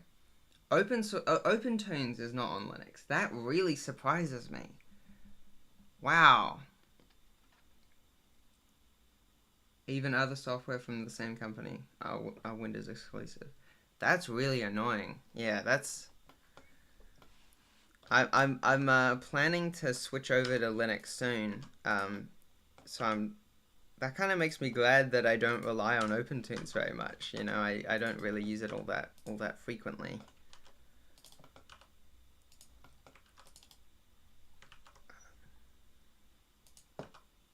Surely it's open source, right? Someone will have made it, unless there's something like really deep in the core of OpenTunes that just isn't supported on Linux.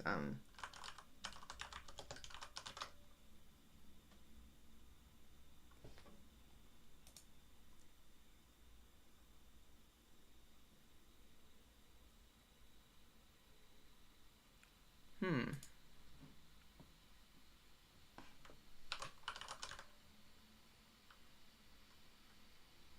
According to the OpenTunes documentation, it has it's supported on Linux.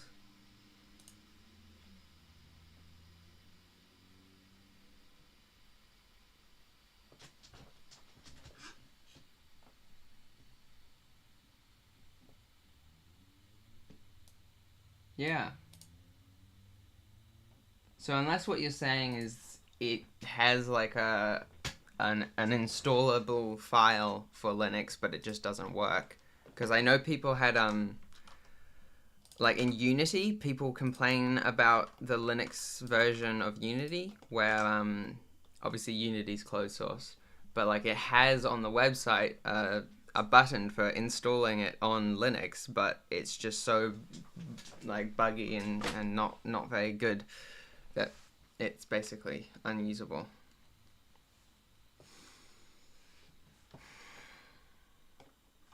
Actually, I did all of that. Let me just.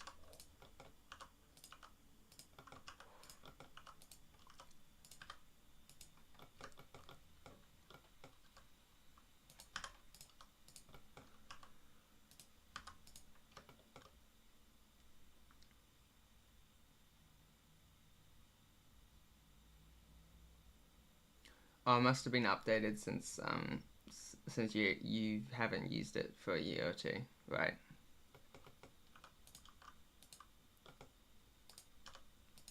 That it still seems odd that that would be like such a recent development, you know? Like you'd think an open source software, the first thing you got to do is get Linux support.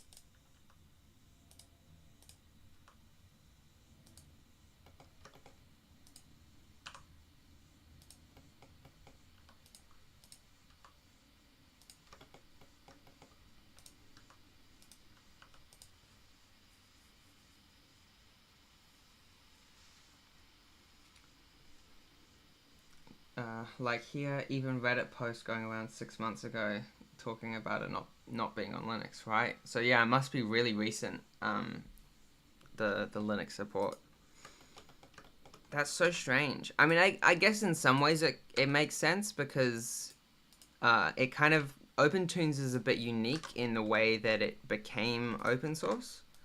I can't remember the exact story, but like it seems like I think it was Studio Ghibli who either made it or popularized it, or at least the closed source version of it was used, and then they released it open source or an open source version.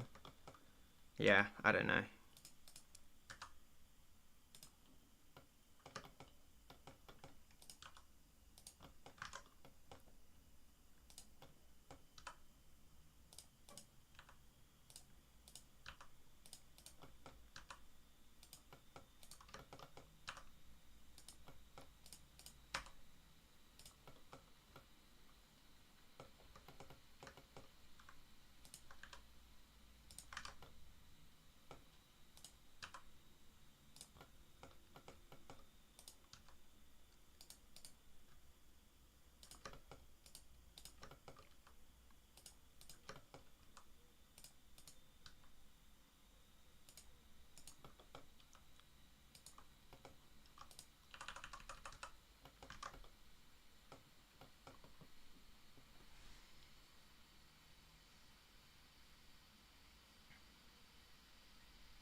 Main OpenTunes does sometimes take features from its cousins or offshoots like transparency from Tahoma 2D, right?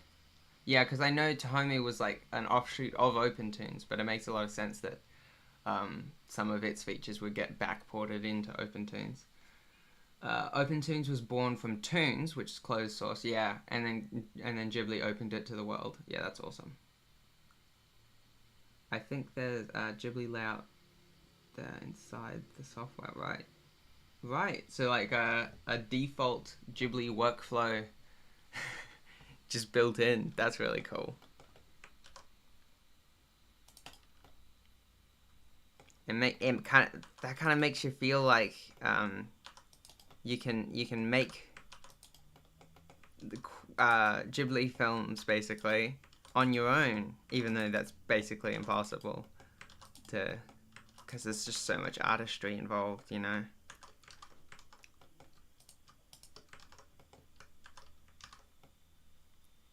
Okay.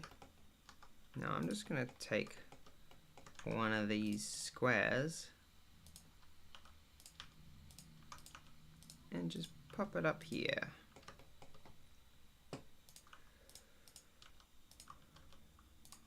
And then I'm gonna subdivide it.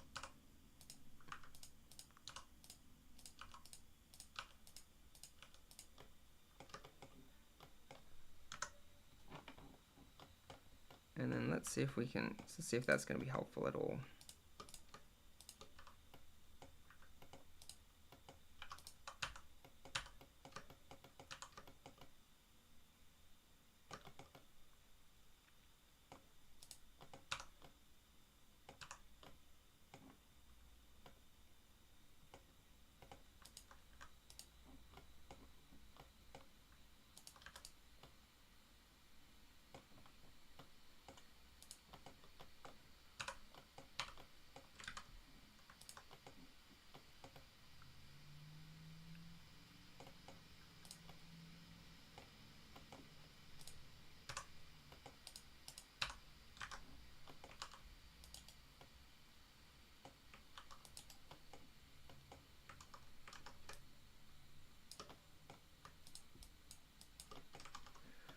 Alright.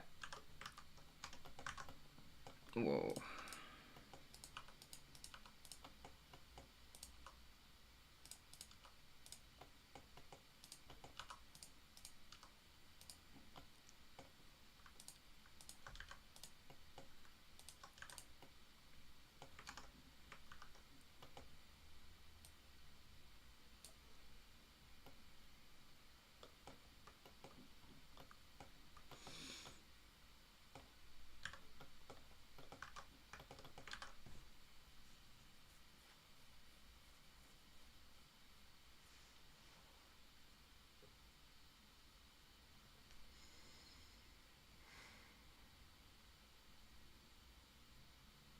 Yeah, Ghibli uses it mostly for shadows and coloring.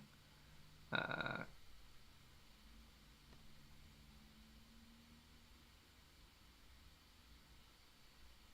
yeah, pencil and paper, frame by frame animation. Yeah, exactly.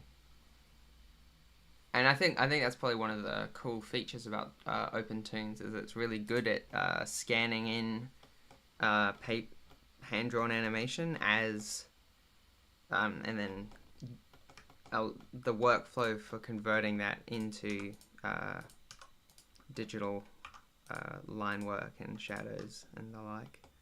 It's really good. All right, I feel like we're almost here. Almost there. We just got to connect up all these different parts. Get connected. There we go.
Mm, I don't like that. I'm gonna keep it simple.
We're very nearly there, I feel.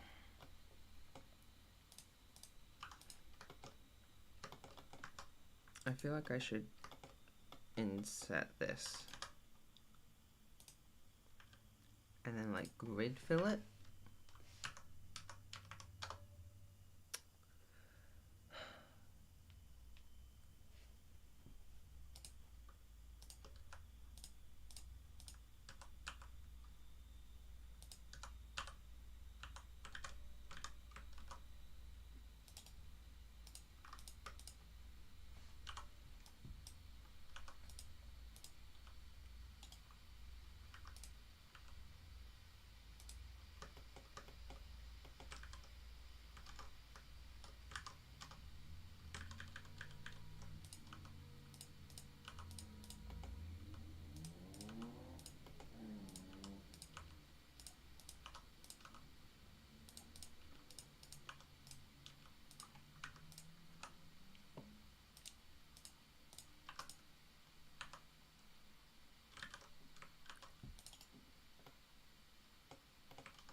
Okay.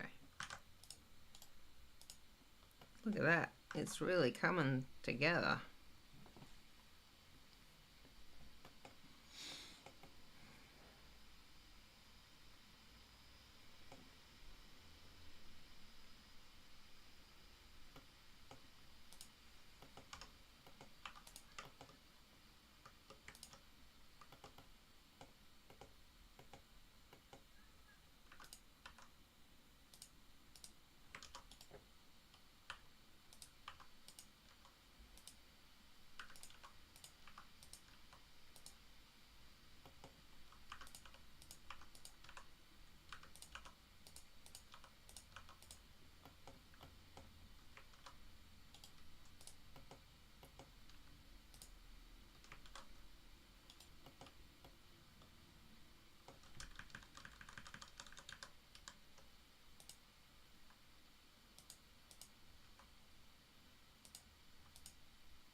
Okay, so there's definitely some weird loops in here.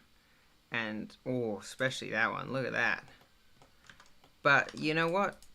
Again, we're not rigging it. We're not animating it. So, it's gonna be fine. She'll be right, as they say.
Yeah, that's alright.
Is this like for practice? Yeah, that's exactly right.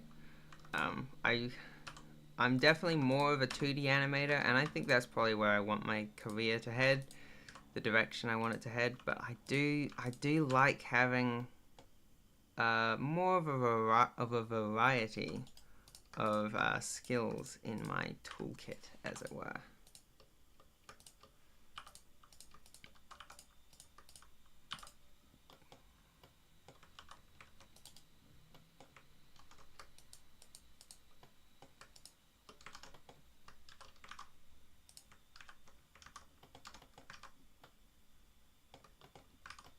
Oh my goodness, are we done?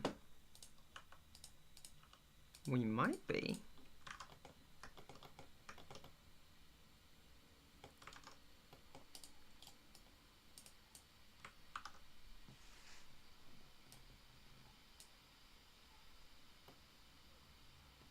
Look at that. That's pretty good. Turn off optimize display. Oh, how do I want to turn on wireframe. Like that. There we go. Look at that. I mean, it's not perfect, but it's not bad.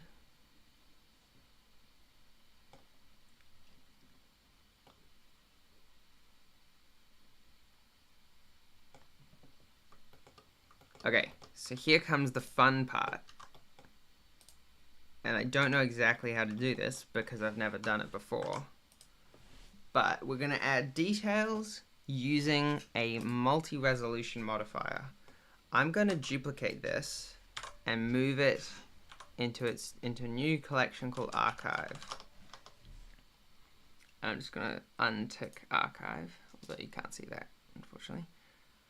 Just over in the outliner. Okay. Now I'm going to turn off wireframe again.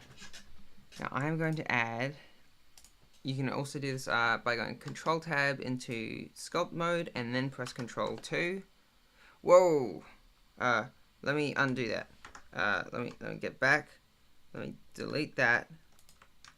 Apply the mirror modifier. That's why I duplicated and put in the archive. Alright. Now let's do that again. And let's put that below the shrink wrap modifier. And then I'm going to say, and then I can just apply the shrink wrap modifier, and even though it's below the multi-res modifier, it'll apply to the multi-res modifier. So now I can move it. Let's turn off snapping. I'm going to move that into archive now as well. And look at that. Now we have this weird thing. And it just looks good. And we can go into sculpt mode. And you can reduce the visible number of subdivisions. And you can increase it. Alright, let's start adding some weird little wrinkles and the like. And I've turned off, I'm going to subdivide again.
Looks great, dude. Thank you, Side Shave Laura. I appreciate it. If this is what you wanted, it's perfect. What were you going for? I was definitely going for, I think, something along these lines. I like when I'm practicing to give myself a little bit of freedom so that I'm never too disappointed with whatever I come out with. But then at the same time, it's nice to have some level of a goal going in, so that you can kind of figure out how well you've done.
What's his name? How old is he? And what's his backstory?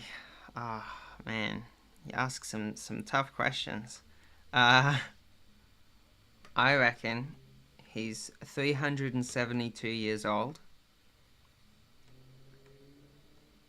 His name is uh, uh, Stephen.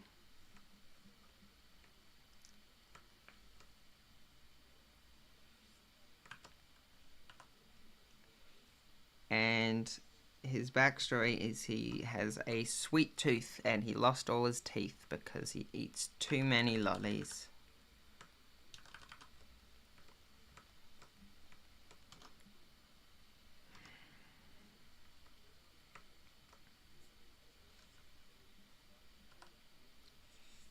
Yeah, that seemed like a good resolution because the eyes I'm really happy with, but then I think the eyes have more density of polygons, so I might need to subdivide again.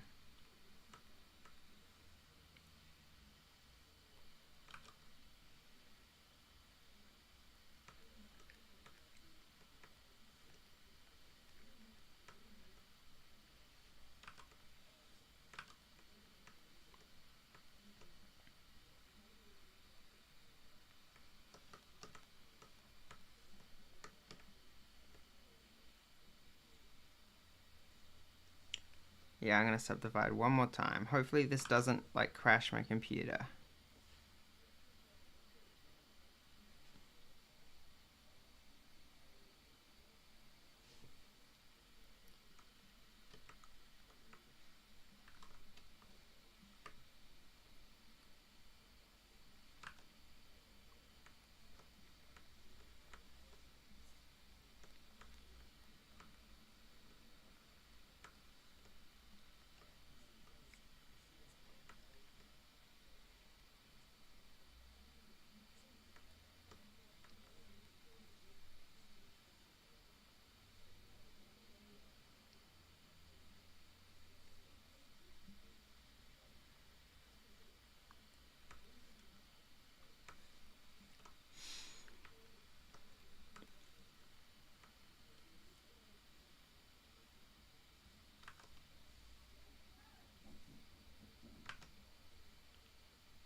The great fearsome Steve, the lollipop thief. Quite right. People think he's wise because he's old, but no, he's just a sucker for a lollipop. Miguel Hernandez, did you sculpt this? Yes, I did. Had a lot of fun with it.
Yeah, I'm really happy with how this is turning out.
might add some like little cracks going up.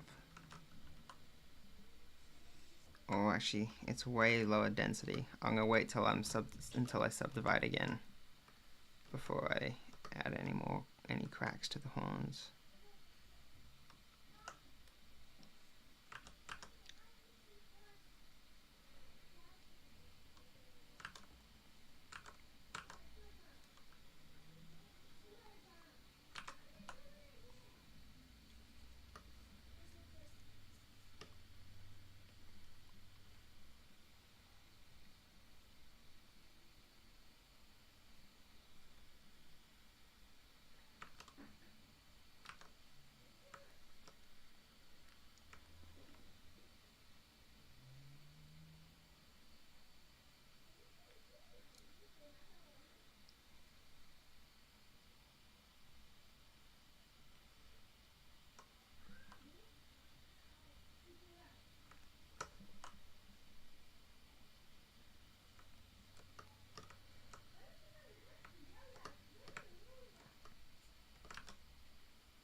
Uh-oh.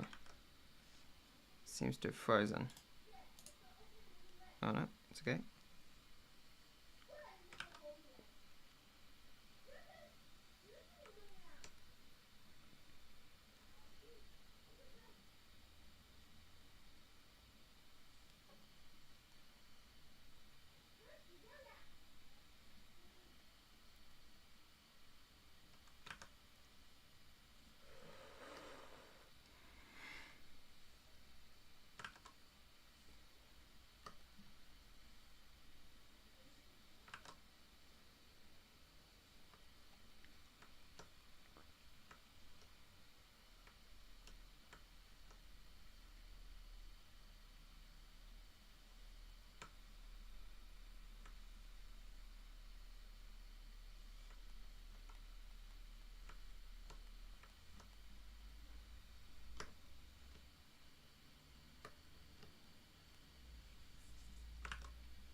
Look at that.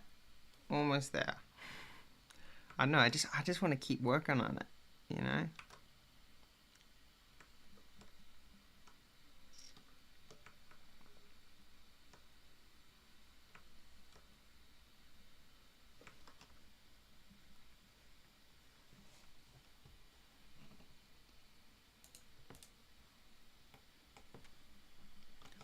What I really like about the multi-resolution modifier is you can look at the different levels of detail, you know? So this is... Actually, wait. This is what we started with. And we can see that in edit mode. That's the topology. And then we just go up level by level until we kind of have this fully detailed sculpt.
Just trying to make this a little less even.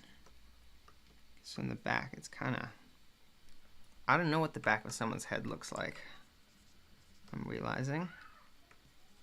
I don't think it looks quite like that, though. It's a bit too smooth. But I can't just go around, you know, adding wrinkles arbitrarily.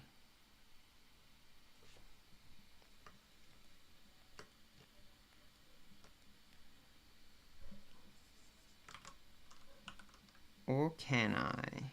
No, I can't. No one's going to see the back of his head. It'll be fine.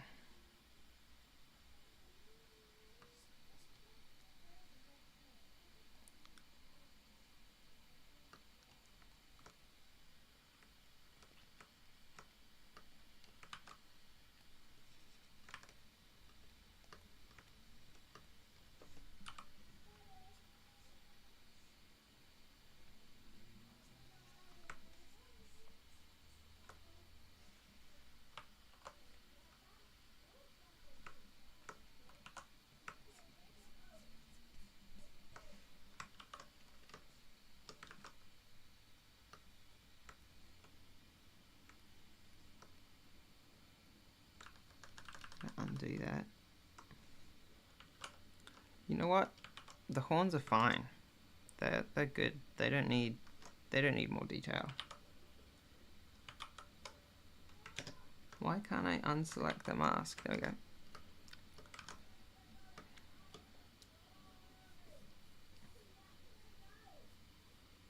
I'm gonna UV unwrap this now. If I go to layout, I go into edit mode and I just go unwrap, smart UV project. Let's have a look at what that looks like in the UV editor. Oh, that is bad. Okay. Unwrap cube projection. No.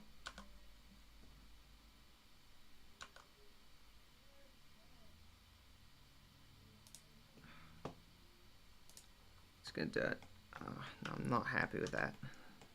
I might have to unwrap this manually. Alright. Mark seam.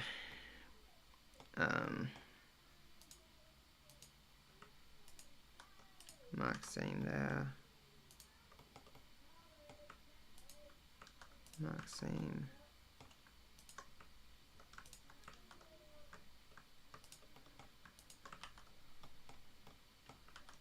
Mark seam.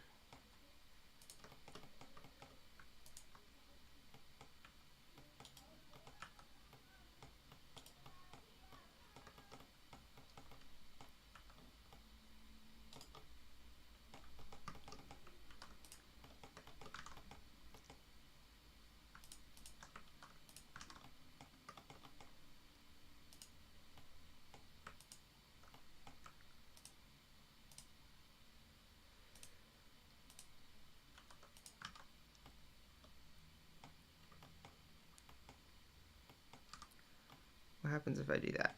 Oh wait, I need to select Shift G, seam, and then symmetrize. Select mirror, mirror select. There we go. Mark seam. Okay. Now I just go unwrap angle based. Cool. But if I turn on stretching, well, that's actually not too bad.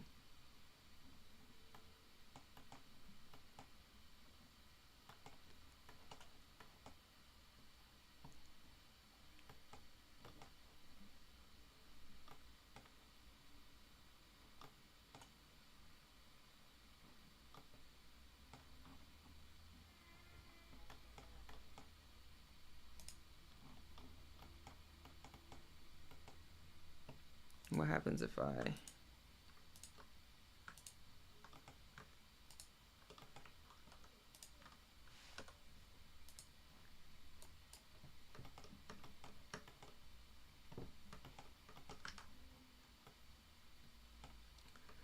have no idea what's good practice for unwrapping things like this.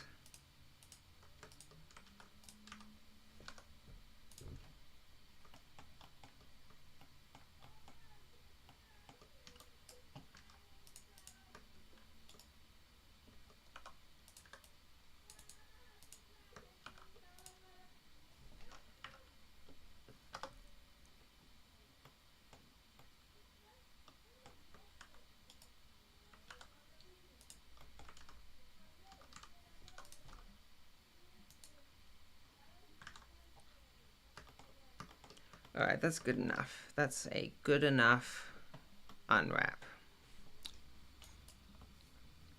Let's do some shading.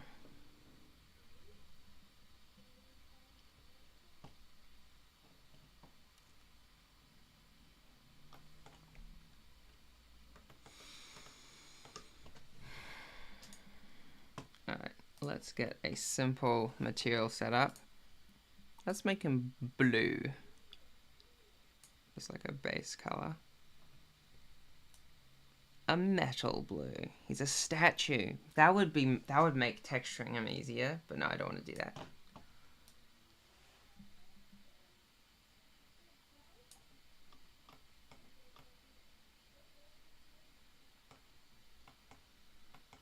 Alpha. Just make him a ghost. Hang on, where did my mouse go? Here it is. Uh-oh. It did not like that. I shouldn't have made him transparent.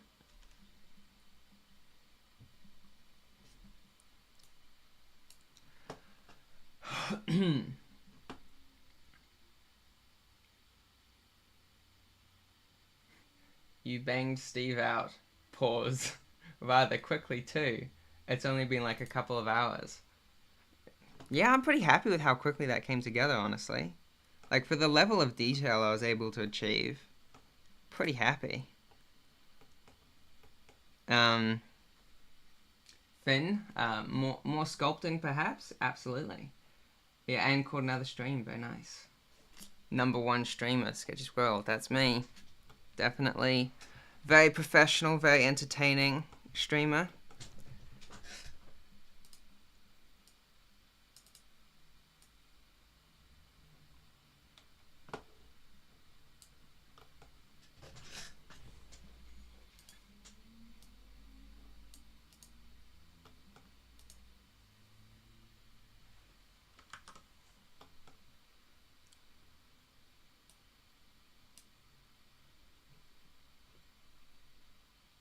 I think it might also not like me using subsurface scattering, but I feel like I need to do that. Don't bang Steve without consent, please. Yeah, right.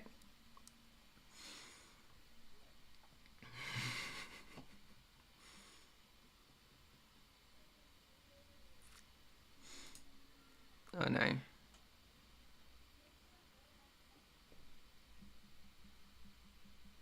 Yeah, it did not like. I think I need to reduce the level of detail while I do the material. This might crash. Fingers crossed.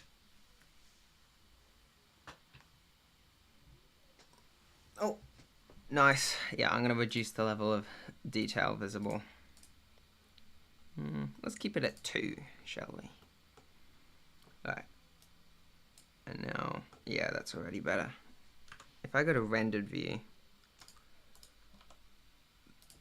Okay, my computer's really not going to like this, but I'm going to use cycles. Go to GPU.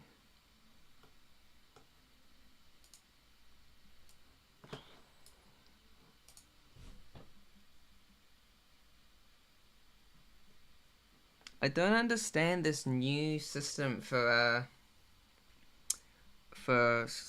subsurface scattering. There used to just be a color that was underneath the surface, and then an intensity. You know, what's all this about a radius and such? Oh, that's what's about the radius. Oh, look at that. Hang on. Look at that. Go.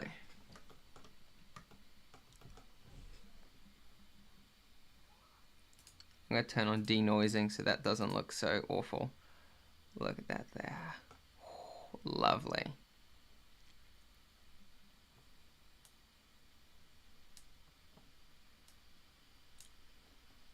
Yeah, that's nice. I'm definitely going to have to make it so that the horns don't have subsurface scattering. But I can just do that with a mask. That'll be fine.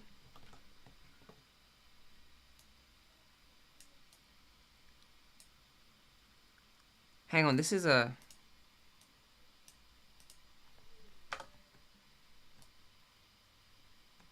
This is a 3D vector.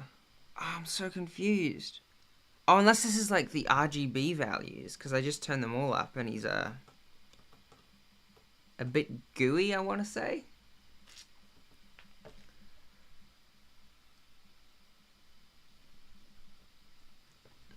Very nice. I did save. I've saved the file, so no worries there. Yeah, okay, so these 3 values are RGB values. I don't know why I wouldn't just have it as a color then. But that's okay.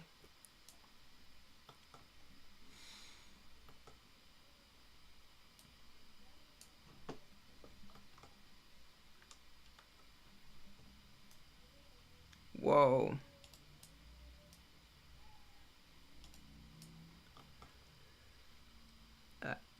I'm just gonna reset everything.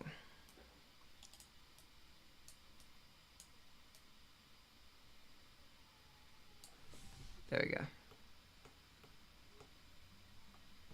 Look at it go.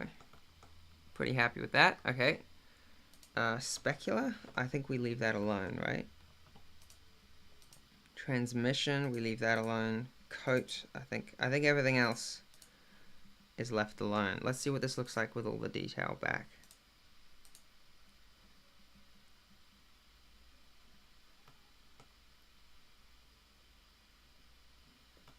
That kind of looks bad. Alright, I'm going to add a sun lamp.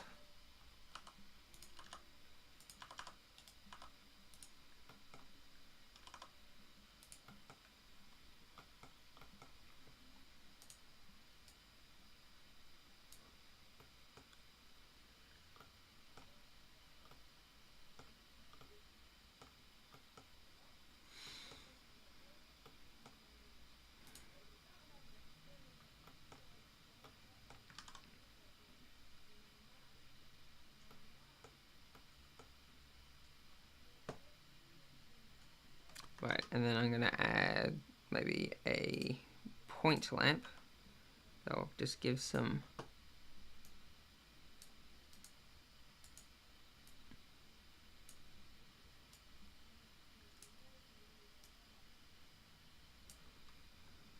give a little bit of ambience.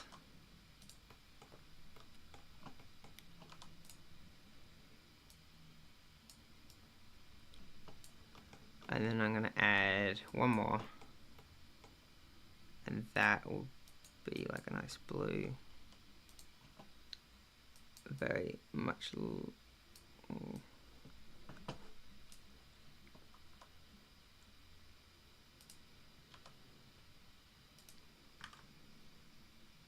There we go. Maybe this should be an area light.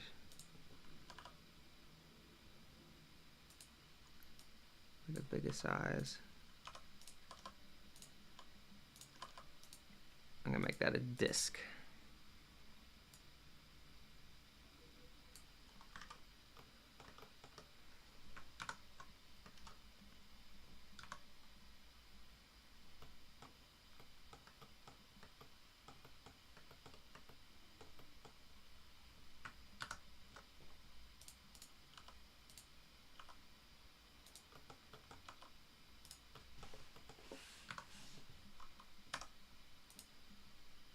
Maybe this shouldn't be red. Maybe it should be orange.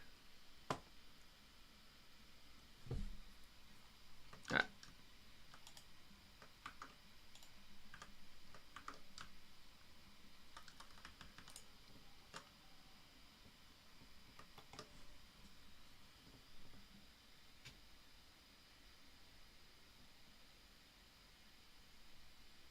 I feel like the denoise is getting rid of a lot of the detail, which is annoying. Yeah. It's kind of softening it out in a way I don't necessarily like.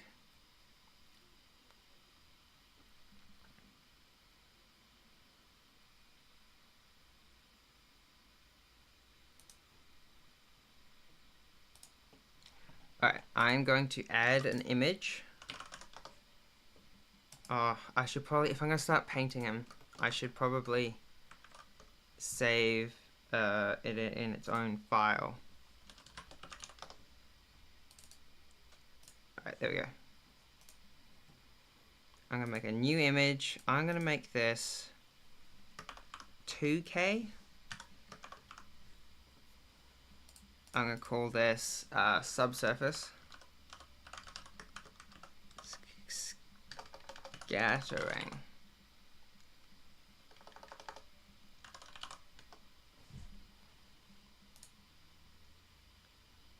Instead of sRGB, is there non-color data? Or is that somewhere else? Linear? No. Flat? No. I don't know. Okay. Put that into the weight. And now I can go to, oh no. Now I can go to texture paint. Oh, lovely. Okay. Actually, I probably want to go to the texture painting layout. Texture paint, there we go. I'm gonna have that set to, actually in the shading editor, what's this set to by default? I've set it to 1. Okay, cool. So in that case, we can fill this with white. In fact, undo that. I'll fill it over here with white. There we go. And then with black. Or again, with over here. Probably best. Lovely.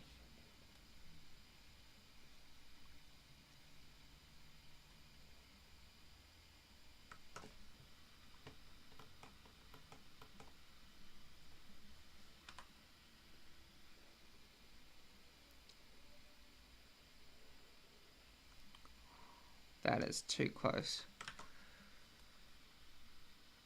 Right.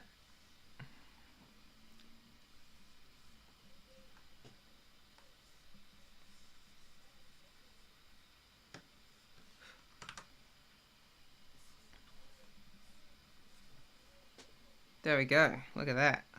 So now those won't have subsurface scattering on them. Perfect. That's exactly what I want. I'm going to save that image as subsurface scattering.png. Yeah. And then back in the shading editor,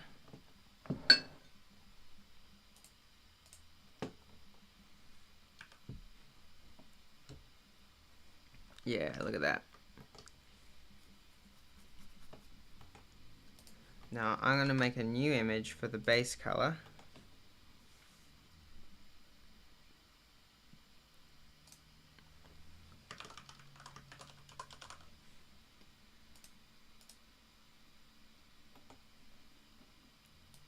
And I'm going to put that into the base color. Hang on, first I'm going to copy the hex value of the color I've chosen so I can fill it in really easily.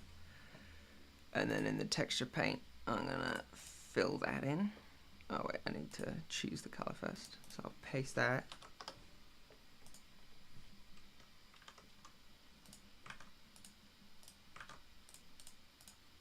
Why is it using the brush tool even though I've selected the fill tool? Oh, that's so weird. It's kind of ignoring the tool I have selected over on this window, and it's looking at the tool I have selected on this window. That's really strange. Okay, no worries. Can I add that to... I'm going to add that to a color palette so that I can always go back to the base color. And then in the meantime,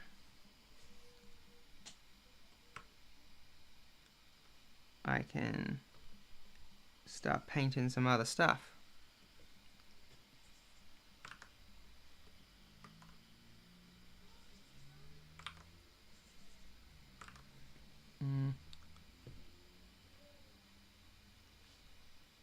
I want an airbrush. There we go.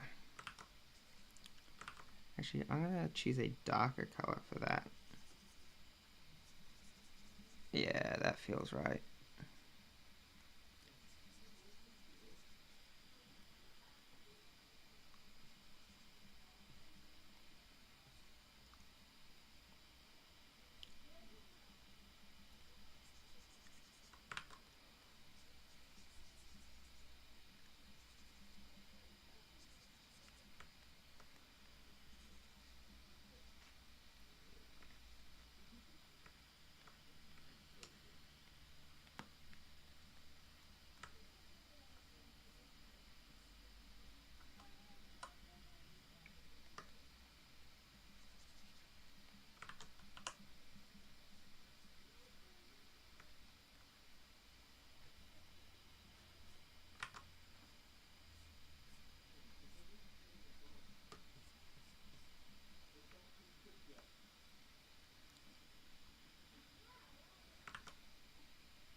Oh no.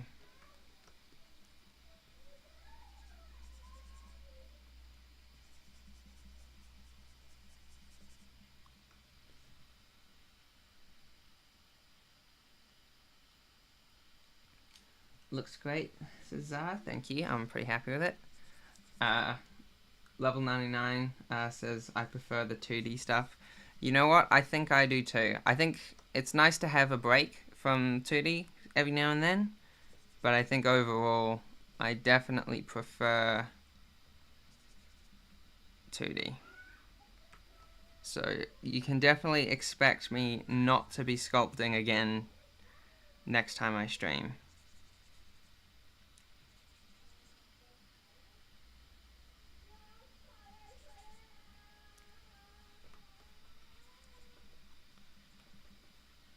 Whoa, that's a bit much actually.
I'm actually going to reduce the level of detail as I sculpt, or as I texture paint.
the gradient tool.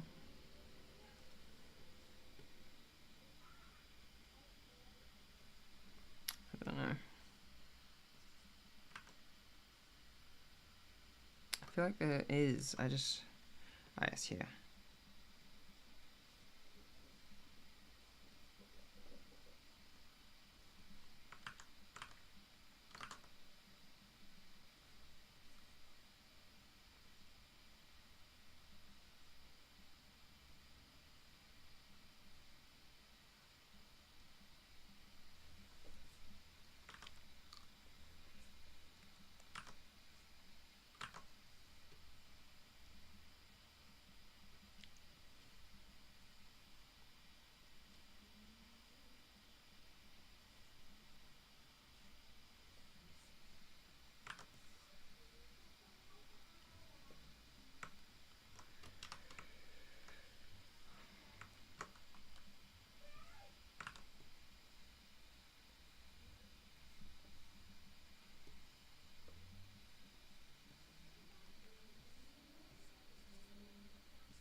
Alright, I'm gonna just leave that there. I know it's probably not great, but I'm gonna just see what that looks like in rendered view.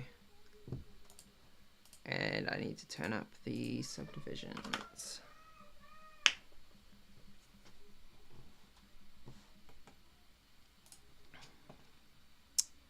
I'm gonna add like a little bump map on top of that.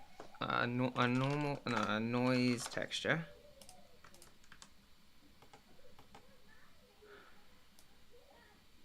It's at a good scale. I'm gonna mix that with the color. I'm gonna put that in there.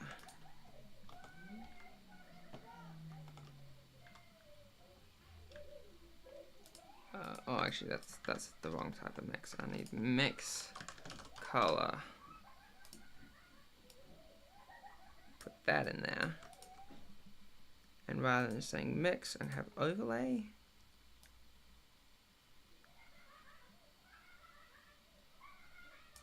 yeah, I just have it subtle. And then subsurface scattering can be the same. And then I'm going to add that to the roughness. I'm going to put that scale way down. And ramp. Because at the moment the roughness is set to about 0.5, so I want them both about 0.5. Just a little bit higher, a little bit lower.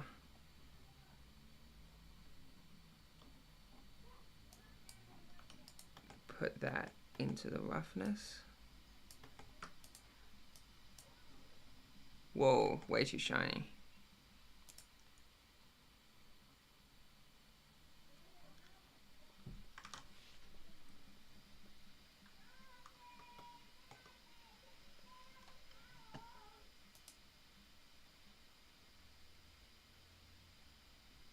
Yeah, that looks better. I might increase the level of detail on that texture.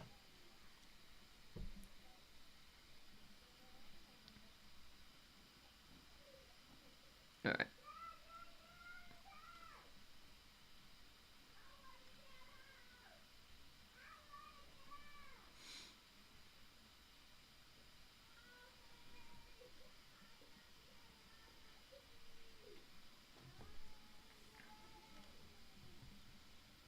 Ever used the hair system? Not really. I've used a little bit. I really struggle with it. I know after they made geometry nodes, they created a new hair system based on geometry nodes, and that looks really interesting. But again, I haven't actually tried it out yet. What's going on with the kids in the background? Oh yeah, my neighbors are playing around, I guess. Maybe it's a birthday party or something.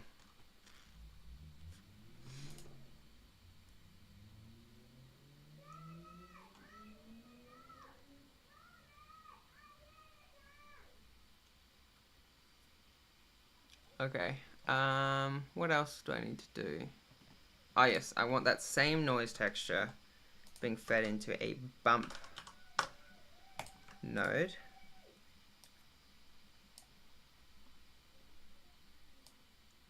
Let's reduce that strength quite substantially. And then I'm going to put that into the normal.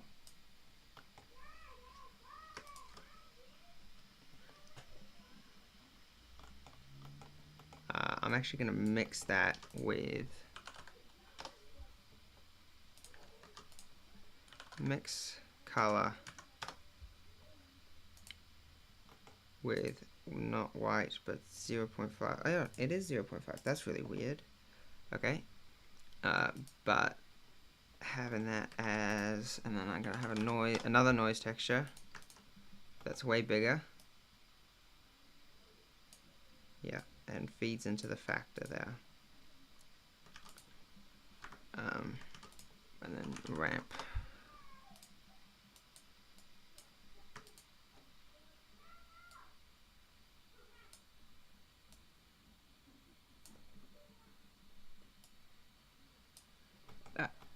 And now what does that look like? Still way too bumpy. Maybe this needs to get scaled down some more.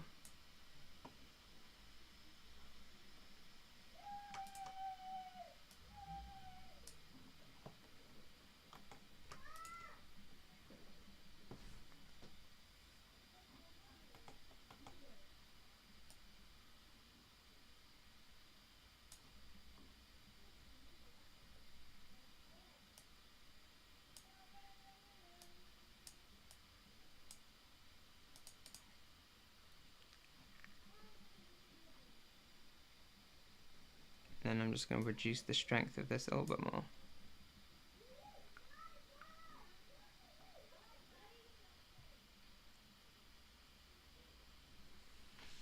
Now when I rotate this, is that gonna follow?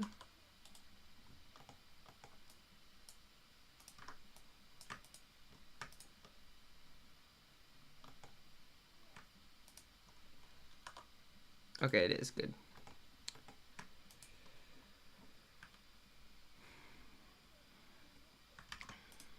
So I can add an empty.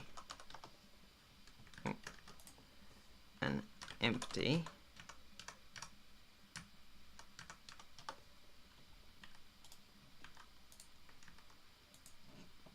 I'm going to parent this to that.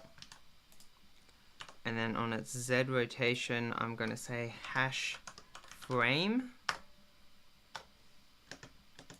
It didn't work. Hash frame lowercase. No.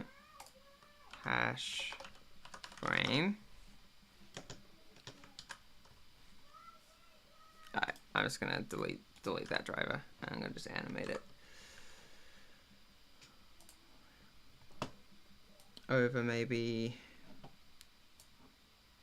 I'm going to do 360 frames.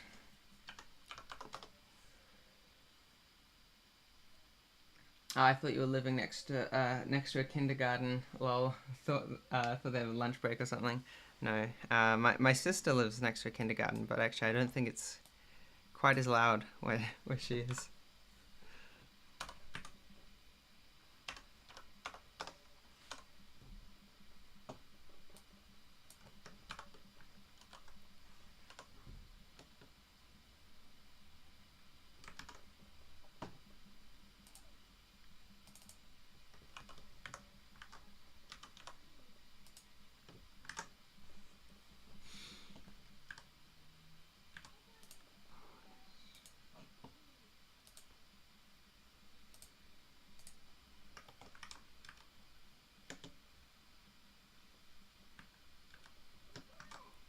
Alright.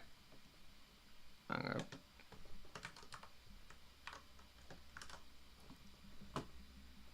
look at that.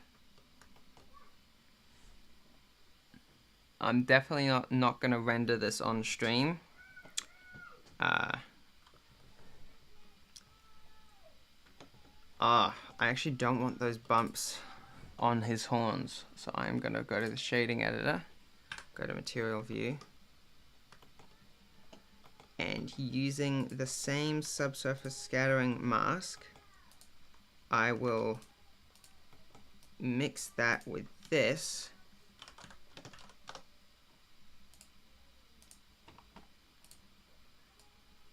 And that as a factor.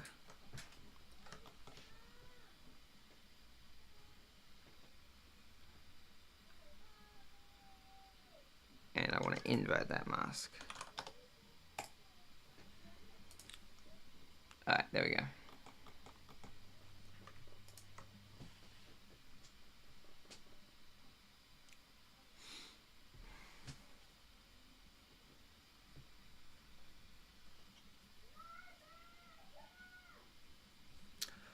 Oh, it's already 12 o'clock. Oh, I don't know, I've been having so much fun. Having a little too much fun, maybe. Alright.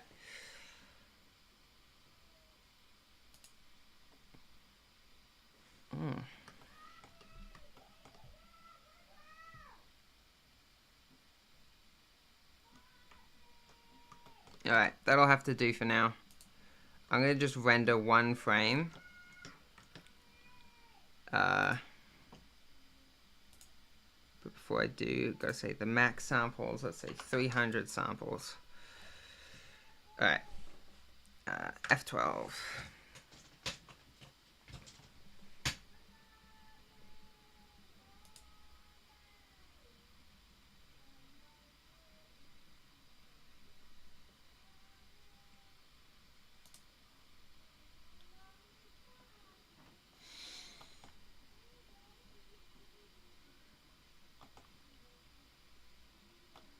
Look at the way the light's interacting with that little bump.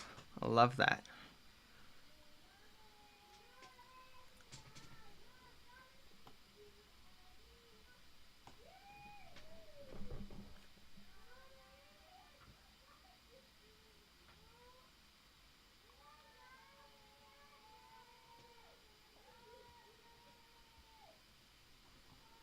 Right, is that rendered? Oh no. What's the current level of samples? Oh, I thought I set it to only 300 samples. Oh, I didn't. Stop rendering. I think I set only the viewport to 300 samples. Oh no, I just didn't set the sample. Okay, well, let's try that again. Max samples. Render.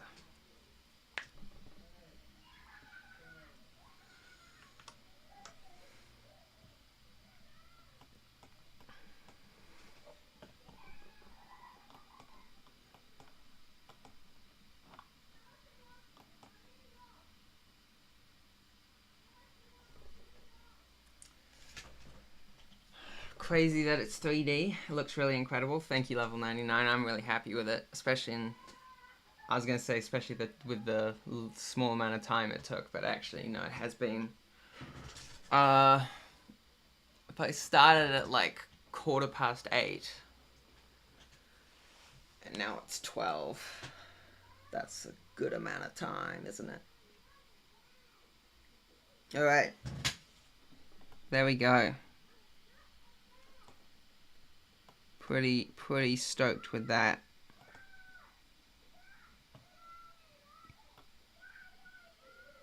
Yeah. And it took 23 seconds to render that frame, so it would take forever to render the turnaround. I'm not going to do that. But yeah, I'm pretty happy with that. Alright. Thank you everyone for tuning in. I'm super happy with what we've created here today.